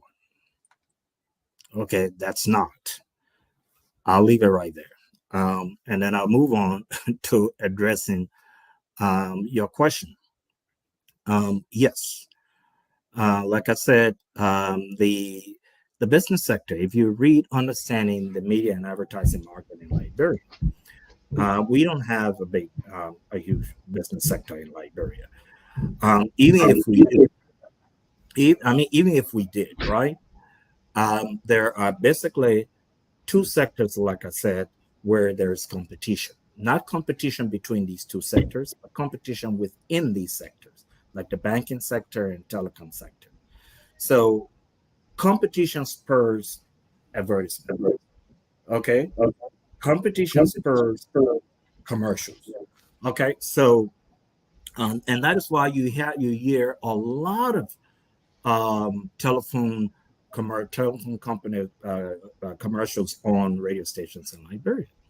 So if you have such a small market, right, and you have so many radio stations, of course, it's going to be a problem. Again, I say we have not conducted a study, but I think you're right to say that with the proliferation of radio stations nowadays, getting the revenue to operate will be difficult because the revenue source is not there. The source should be Mr. from, Berg, yes. let me interrupt for a sec. It begs the question: if there's so many radio stations in Liberia currently, and the advertising market is not there, how are they making money? How are they funded? And I don't know. Maybe later on, Magdalene can jump in and others. Well, you said how are they making money? I get it. How are they I surviving? How are they paying the bills? I'm not privy. I'm not privy to the information from these stations, so I don't know how they're surviving. Um, um, like you said, maybe Magdalene can jump in. However, let me just say this based on what Maxine was saying. It is true because when I say it is true what he was saying because there are so many radio stations out there. I think what we're doing is to spread the wealth becomes more difficult. To spread the wealth becomes more difficult. Okay, to really go out and say, okay, let's hunt for advertising revenue. It becomes more difficult. Now, does that mean I support less radio stations? There's something in this business called media plurality, and I'm all for that. When I worked in radio back in Liberia in the 80s, there was ELWA, ELBC, ELCM where I worked. And I think there was one more, right? No, that was it. There was a Catholic. That was ELCM, which is today ELCM, okay. Radio Veritas, and that's where I worked. And Radio Baha'i came on later on, but Radio Baha'i was it had nothing to do with news or anything else, So that's all we had. And then I believe it was Brother Joseph in San Quillen in my county that started ELSM, another Catholic radio station there. So do we want to go back to those days? Please God, no. No, we don't want to go back to those days. And this is where I say that given the limitations, given the challenges, the Liberian media has done well and continues to do well. There are problems. I do accept there are problems. And I've heard some reporters talk about not being paid on time, not being paid enough, and all of these things. I'm aware of those things, and that does not exist. I mean, that didn't just start today. When I worked at the LCM back in the 80s, I made $20 a month, and my rent was $35. So I was already in the hole by $15 in the month. Wow. Okay. Wow. So from experience, so the independence of the media can be fragile and easily compromised because of all of these factors. What's your perspective? That is so true. And you work in the media, you know very well, Magdalene, and that's a very, very sensitive topic. Okay, yeah. That's a very, very sensitive topic. It is. And I am aware that the credibility of the media can be compromised. Okay, I'm aware of that. When I lived in Liberia and worked for RX, I knew reporters who were out there also because they had to survive. They had to survive. So the question is, what do you do? Do you stand there and say, ethically, you're wrong with what you're doing? Yes, it is wrong, but people go out. I mean, it's happening. the fact is, it's happening because, like she said, I mean, like we're saying, people have to survive, and the credibility of the media can be at stake. That's another thing. Remember what I said earlier when I talked about media credibility globally, and I said there are other factors. This is one of the factors. In India, for example, they say any story is for sale. Money gets you on the front page on many newspapers in India. Okay? So this problem is not unique to Liberia. Okay, in Nigeria, you will hear people talk about the brown envelope. You know, I've been there attending an event, and someone will pull me aside and say, "Hey, where's the envelope? Where's the brown envelope?" I'm like, "I don't have a brown envelope." Okay, so yes, it threatens. So your story doesn't get covered if you don't present the brown envelope. Well, not necessarily though, and because there are some journalists who, despite that, they're there for the story, and so they will give the story. They will give the story. But that's a good point she makes, that all of these things threaten the credibility of the media, of our reporting. Many years ago, in the 80s, I was at an event at Ducal Palace Hotel, and I heard someone say that gave a journalist a plate of food and beer, and your story gets on. And I was so insulted by that. I was so insulted and so upset. Yeah, and even today, I hate to hear people say that about journalists. You know, Liberian journalists, because I figure these people have challenges, they have limitations, but they're out there on a daily basis hustling to survive as well as to give the news. Does it mean that if someone is involved and on ethical behavior, it should be excused? That is not what I'm saying. But my friend Magdalene raises a good point that it does threaten the credibility of the media. So, so can who do we hold responsible for this?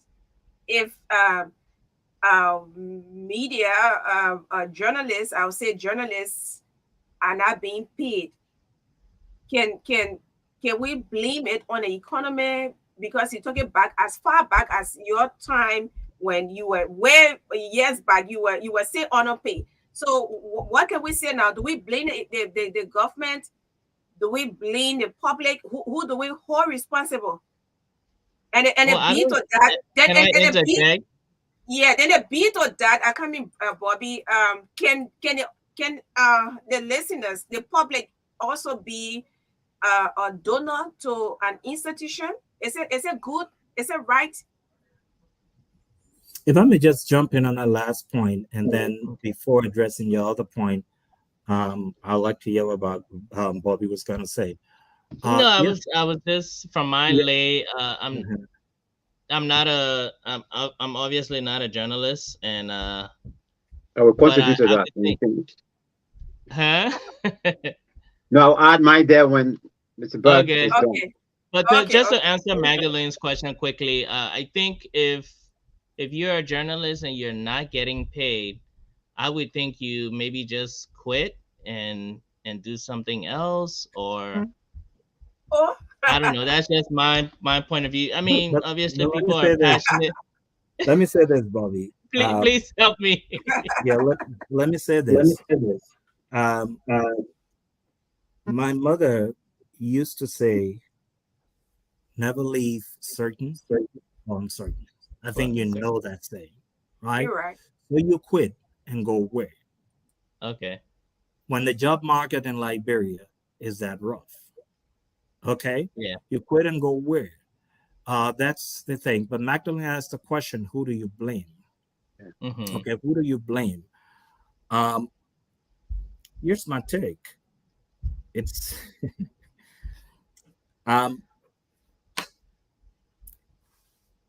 yes, the economy, you can look to the economy and say the economy is bad. You can, right? But I think media owners should take responsibility. In a way, they shoot. If you and let's be very clear here. We're not generalizing to say that this is what it is right across the board in Liberia, right? Because I can give you an example. Mr. Best always wanted me. Well, I wouldn't say always. Some time ago, I mean, he met me somewhere back in the 80s, and he tried to encourage me to come and work for the Daily Observer. And I said no, I was interested in radio. So after Samuel Doe declared those of us who worked at ELCMS, National Saboteurs, and shut down the station, I went crawling back to Mr. Best and said, I need a job. Okay. And he hired me. All right. Mr. Best hired me, and in a couple of months made me education editor. And I'm not afraid to say this, I'm going to say it. I was being paid $400 a month. From $20 to $400 when I had when my rent was $35. I was rich. Right. And let me just add to I don't mean to sound insensitive. Maybe it came out the wrong way when I mentioned, journalists could just quit if they weren't being paid. What I do here, it's obviously I'm not being paid for it. This is I see it as a public service. I think the Liberian community here in the U.S. and in Liberia need this. I obviously have a day job, my business, and I guess that business is sort of funding my doing this. So I'm thinking that if somebody is in media and they're not being paid by their boss or their job that they're working at, there are a couple of options. Maybe I guess I don't see any type of watchdog that could compel institution to pay somebody just because they're a journalist.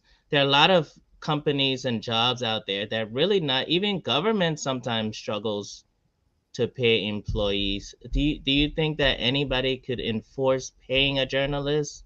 It's hard, Bobby. And let's just say also, sometimes it's not about not being paid at all. Sometimes it's about how much you're being paid.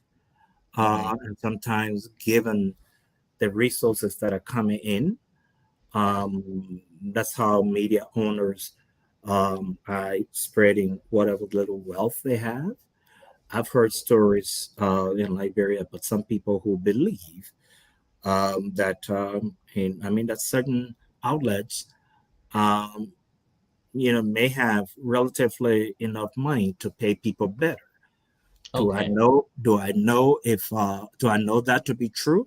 I'm not there. When I say I'm not there, I'm not in these institutions, so I don't know, but I've heard people say that. But I think that to a large extent, even for those who are being paid, they're way underpaid. Okay, so again, when we talk about, and I read somewhere, I helped to write that report on that we did after we got to Liberia, did the training, etc., and after the TRC media hearing, I helped to write that report, and we quoted, I think, a document or so that said Liberian journalists were some of the worst paid in West Africa. And that's sad. It is sad. And yet and still these people are out there on a daily basis. Sometimes, let's face it, I'm not saying everybody is, sometimes risking their lives and doing the job. Yes. So who do we blame? We blame the economy, we blame poverty in the country, and in some cases we blame media owners. Okay, there needs to be some awareness. But I have to bring in Maxim. I know he had something to interject there. Go ahead, Maxim. sir. In addition to your question, Magdalene, as to who's to blame, for me, I'm in Liberia. I'm almost in Liberia almost every time in there. and I have huge experience in the area, whether with the journalists, with the media owners, or so. But squarely to your last point, Mr. Berg, I will go straight to the point to say, look, one, I will blame the media institution owners uh, because this is it. Let me just stop there. This is it. I have thought many times of going to Liberia to establish a radio station or start out with a magazine or so. But before you do that, I think you need to really prepare yourself financially. You are going you are going in a country that the economy is always questionable. And you are also going to have people working for your institution who will be depending on the salary that you're paying them to look after their families and to pay their house rent and things. Now, if you are not fully prepared financially, if you just go out, and go put a radio station down, pay your lesson fees and whatsoever, and you bring all the young people who are also very passionate, majority of the young people today, they strictly want to go into media, whether it's Yeah. just for fame or they want to have that, they want to be seen and they want to be heard also, but they want to go in the media.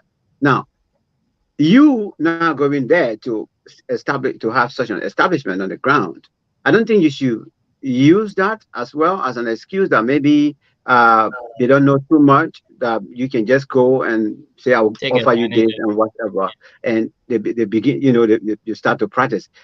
When you say that, yeah, if you're not happy you can leave. Yes, I quitted here in the UK when I was working for my first newspaper I was working for in my community, and because I thought that the workload was getting, bigger, and I called the management. I said, can we step up a little bit? Can you step up a little bit with the salary because I have to do that.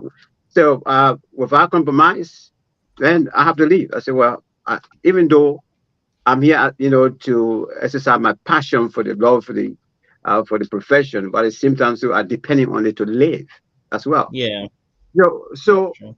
it can happen, especially if at all it is in a society that the economy is vibrant, is good. Also, not an economy like us, wherein by the time I step out of the studio, somebody asking me for what they refer to as kato, they want small thing or whatever, and sometimes I find it very embarrassing, and embarrassing for me as a journalist, and also embarrassing to the person who is even asking.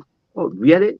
Is that how it is supposed to be also? So I would blame the media The owners owners. in Liberia if you are not prepared to continue to keep the guys who are promoting your institution, then look, close it down and you leave the field.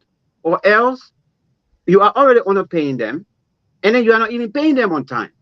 And when these Hmm. guys go out now, they go and do something else that perhaps will bring the institution on a public disrepute. Then you get angry with them also. What you want them to do? They gotta go. Yeah. So the media owners must take the blame. About 98% of it. The economic aspect, that we're talking about the role of the media in economic development. The economic aspect that can be taken care of by the government if the economy happen to boom and the money is going around. Great.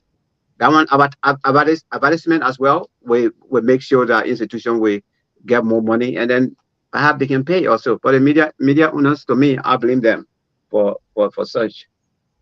Yeah. Thank you so much. I don't know if Jackson George is still there. Jackson, you want to chime in?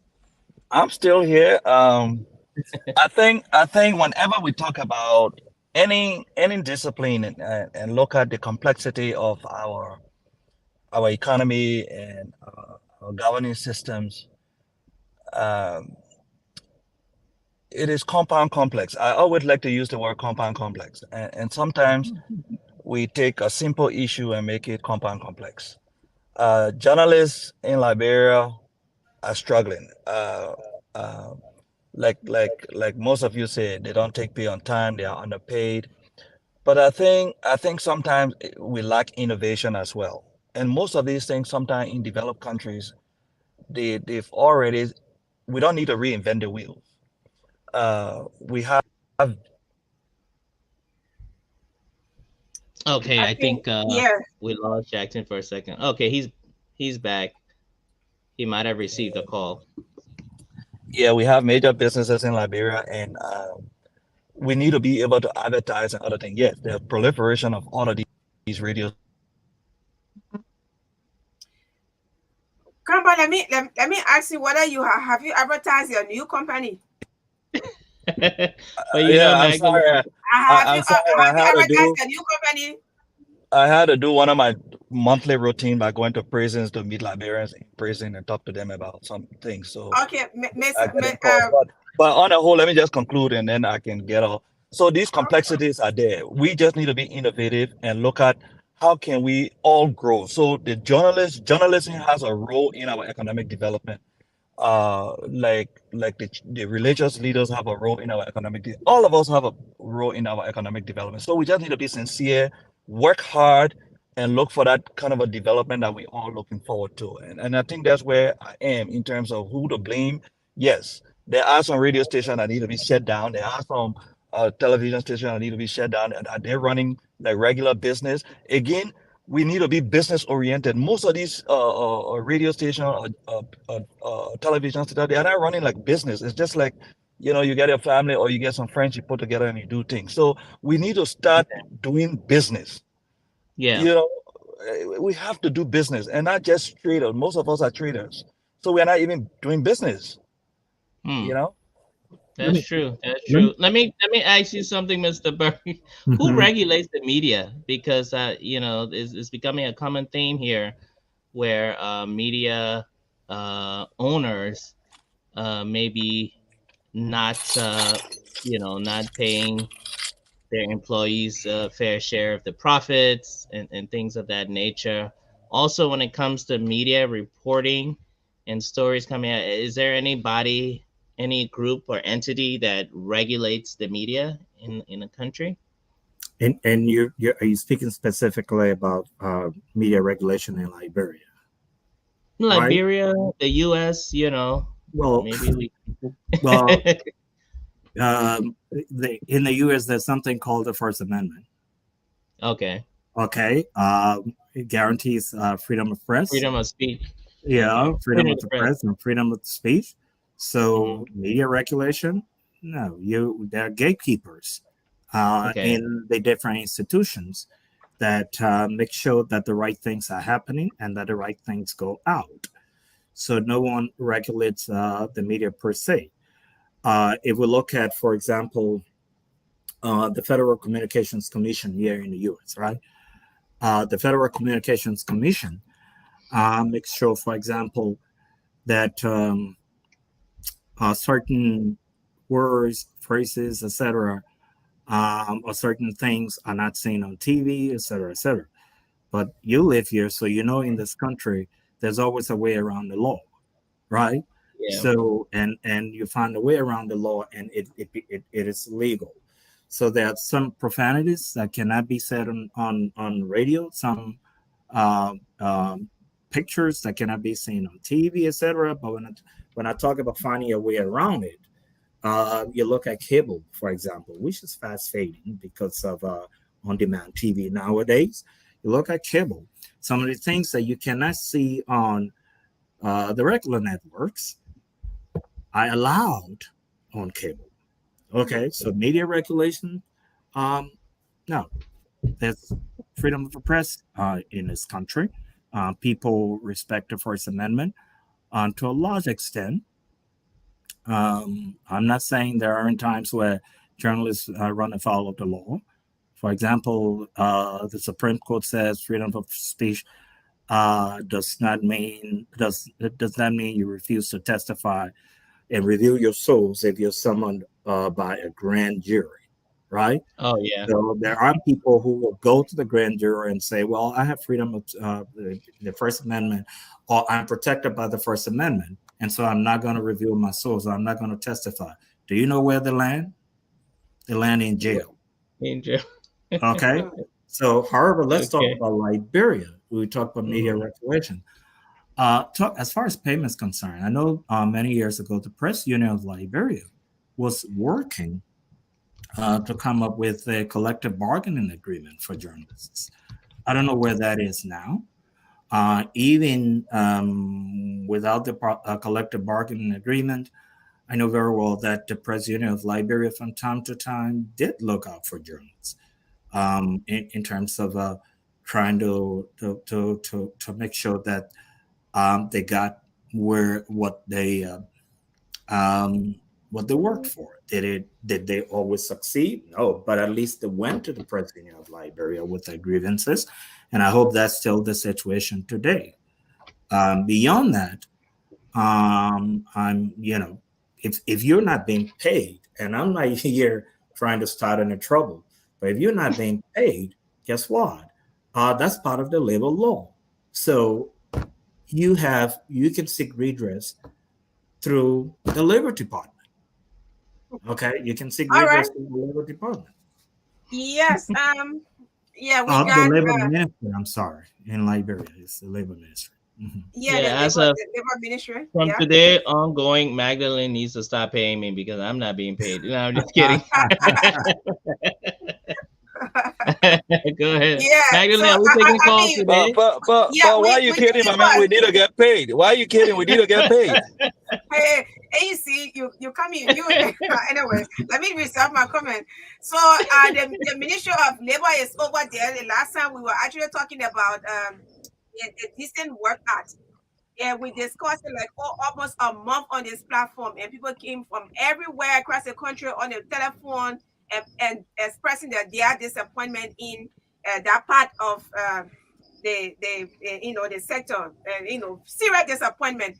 But if you got issue, Bobby, you have not been paid for a very long time. You can just go to the Ministry of Labor and you can settle your to problem. buy planes again, come jump. Yeah, but we are about to take calls. Calls have started coming in. But before we can Okay. take calls, who watches the watchdog, or who should watch the watchdog, Mr. Burke? And the watchdog is the media. So who watches the Yeah. watchdog?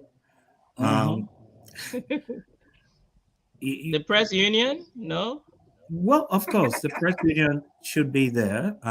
Yeah. And I think to a large extent, I must be frank, even from our time back in the 80s, and when I was in Liberia with IREX, I think the press union of Liberia was doing a good job in one, standing up for journalists, and two, from time to time, calling them to answer to certain accusations, allegations, or criticisms. Okay, I believe there was a grievance committee.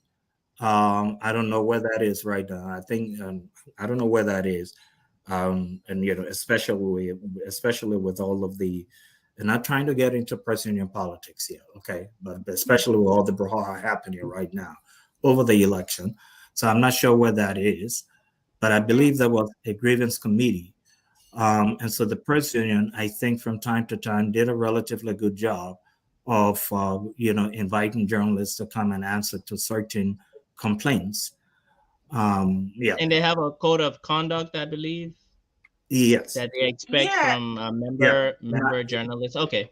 Yeah. And I don't want to say, I do not want to say the Minister of Information should be watching the watchdog, because I think for a long time in Liberia, and I'm not saying that's the case now, for a long time in Liberia, I think our perception of the Minister of Information's role as far as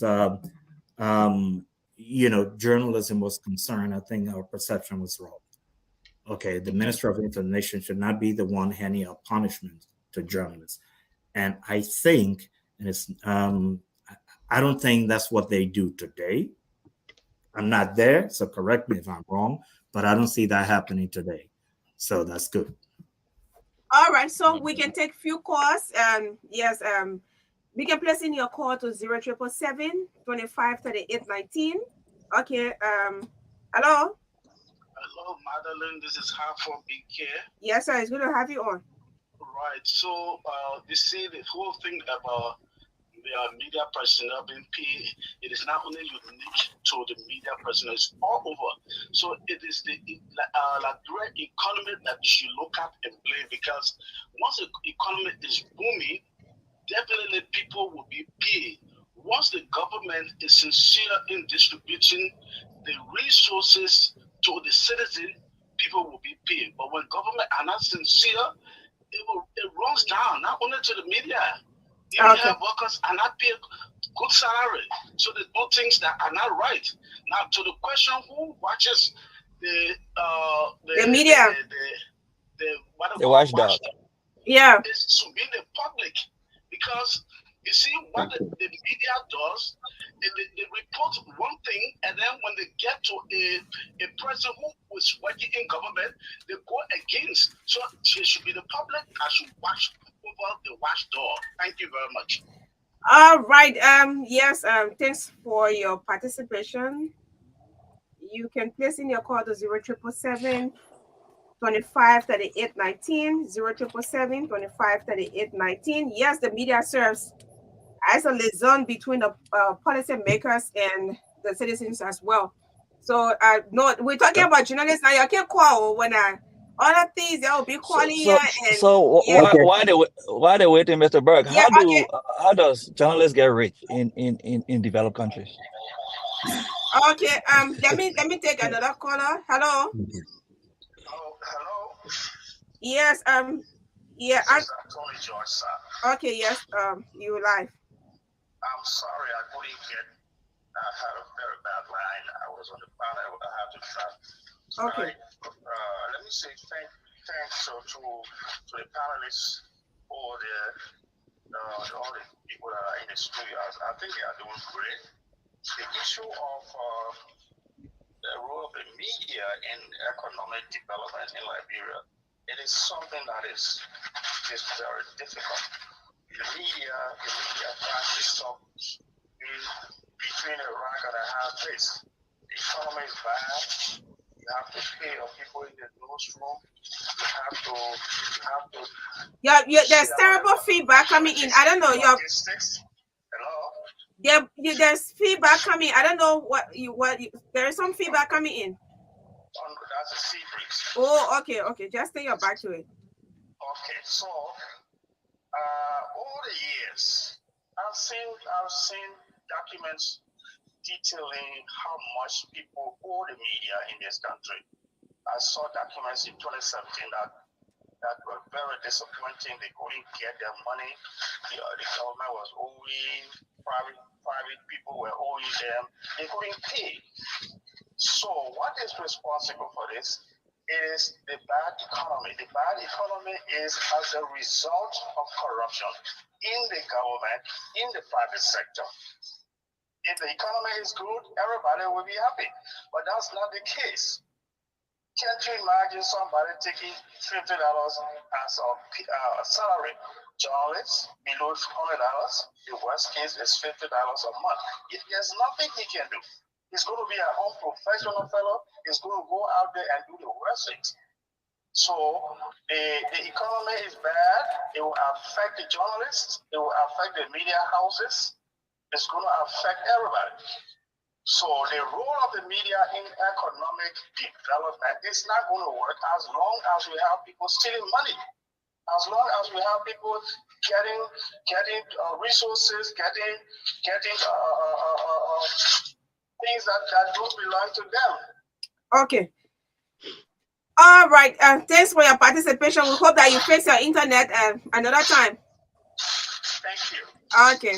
It's good to have you on. T. Patrick, I think you will be the last caller for today. Hello. Hello, Good afternoon. Yes, sir. It's good to have you on. Thank you. Good afternoon to your panelists. They have said it all. And just remind me of the first graduate of disability school, most especially they were discussing something about income, what journalists make. Yeah. And it was a tough topic that I did and so I've never thought that the issue about journalists taking longer pay, in fact, they push them to the wall to be avoiding corruption, where some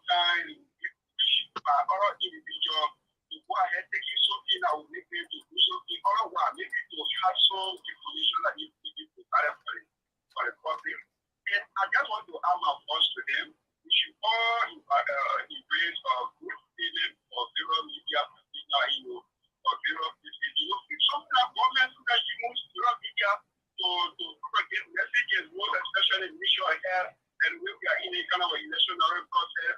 Sometimes never go ahead, you media people in other places to propagate message of them. After the process, people are telling you again, to get forget about it. Sometimes Okay. corruption. Yeah, so I want to say many thanks to you. They keep doing this so that as much you get better. God bless you. Okay, sir. Thanks for placing your call. Thanks to all of our callers. I mean, if we did not get you today, we see next week. So we'll go back to our panelists for parting comments. Madeline, can I ask Mr. Burr one question to see if it's ethical, just an ethical question? Yes, Uh, please. the question is it okay for government, let's say government is having a program and it wants to educate or disseminate information in the rural areas in every way. Is it okay for government then to identify media institution and then give money to them to be able to do some of the work? I would think that would be a way to help some of the institutions out there. Well, it depends on how they're given the money. If the money, Okay. if government is contracting a media institution to do the work, then that's fine. That's something else. If they're Okay. contracting a media institution to do the work, that's fine. If it's about maybe a report, and I'm the reporter, and some government official is putting money in my pocket, I wouldn't accept it. Okay. Okay. However, if they are contracting an institution to do the work, that's good. Let me just make a comment on what the previous, not the immediate past caller, the one before. He made a Anthony, very sir. good, yeah, he made a very, very good point. Um, Media institutions, media owners are also hurting. Why are they hurting? Mm. Because sometimes they carry all these ads, all these commercials, and it's almost like it's on credit, and they're not Mhm. being paid. All right. I mean, I know this, Yeah. so they're and sometimes they never get paid. Sometimes it takes forever before the government or whomever has given them the ad comes through to pay them. So that in itself is a major, major problem. Mhm. The media does have challenges in Liberia, I must admit, limitations, etc. And I'm not excusing any bad behavior, but I would say, I mean, any bad behavior. Those who know me know very well that we've talked about this time and time again about some of the bad behavior, like Maxine talked about cartels, and I mentioned brown envelope, etc. Yeah, they know what I think of it, but in the midst of it all, I would say that the media in Liberia in the post-war era has done relatively well and continues to do well. All right. There are, some bad apples, I must admit, but the media has done well and continues to do well. And I take my hats off to them. Okay. Yes. Okay. Thank Thanks, you so Chief. much. So, yeah. So we'll just On go that ahead note, and get things. yeah, we Yep, are we'll go closing ahead up and now. get things wrapped up now. Thank you so much to our special guest, Mr. Bill Burke. Brought us a wealth of knowledge. We hope this would not be your last time that you will appear on this show in the future as we strive to develop Liberia and increase business activity. Once again, my name is Borby Bropley, and it was a pleasure, Magdalene. Thank you for hosting us. I'll continue to do this for free. I do not, I do not require any money. I can't speak for Jackson George. All No, right. I will pay you. One day I will just get first and just pay all of you one time. Oh, Yeah, please because get back, I don't want get to be taking back. a code.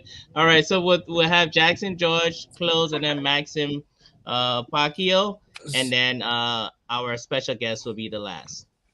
Go So ahead. again, One minute. Yeah, 1 minute each, please. let me just All thank right. our guests again for imparting knowledge to us. I just want to tell the journalists out there in Liberia to keep the faith and keep working. Um, we all have a stake in this. We all have to work hard to build our country, and so keep doing your work. I know there's no money right now. The economy is small, but as we all grow this economy, we all, rising tide should raise all boat. That's what I'll say. Okay. Thank you. Absolutely. Thank you, Mr. Thanks for your Pacquiao. motivation. Well, thank you very much. Okay, with respect to, let me address it quickly in my closing statement. The 1 minute, watchers please. of the watchers of the media will be the people. I agree with that color, uh, except in the case of Liberia. For here, the United Kingdom, when you are having a program and we are not happy about it, we the listeners, with the followers, we can complain, and that complaint, it can go as far as in the House of Parliament, and it can be addressed, despite the fact we have the media regulatory body. Yes, the PUL is on the ground, but at the same time, the people are the one that are watching over the media, and the people can take the complaint to the PUL if they are not satisfied of what is being aired or what was aired on the radio. Hopefully, Okay. we can have you back, very soon, so at least we can compare media, especially social media, communication within West Africa, wherein people can sit in Ghana in their bedrooms and other stuff, but in Liberia it's different. Hopefully, we can learn something from there too. Thank you very much. Okay, sir. Thanks. Thanks so kindly, too. Thank you, Mr. Bakio. Yes, Bobby, Mr. Burke. Yes, Mr. Berg, go ahead, sir. It's been a pleasure. Thanks for the invite. Okay, sir.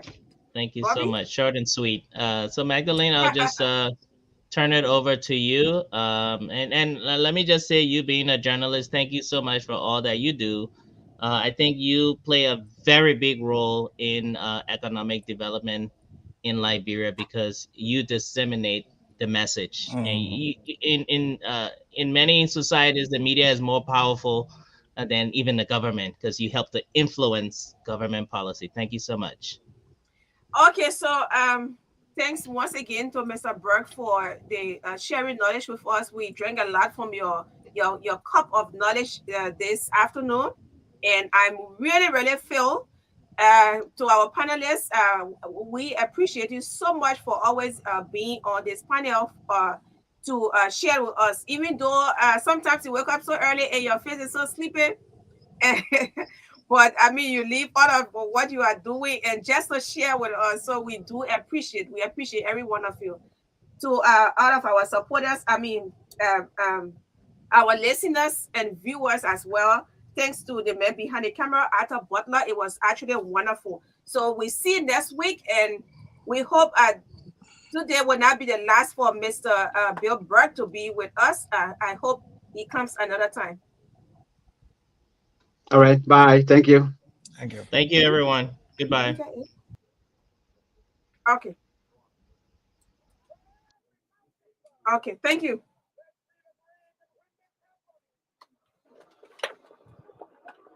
When we allow freedom reign, when we let it rain from every hamlet, we will be able to speed up that day when all of us children, black men and white men, Jews and Gentiles, So that means somebody to be a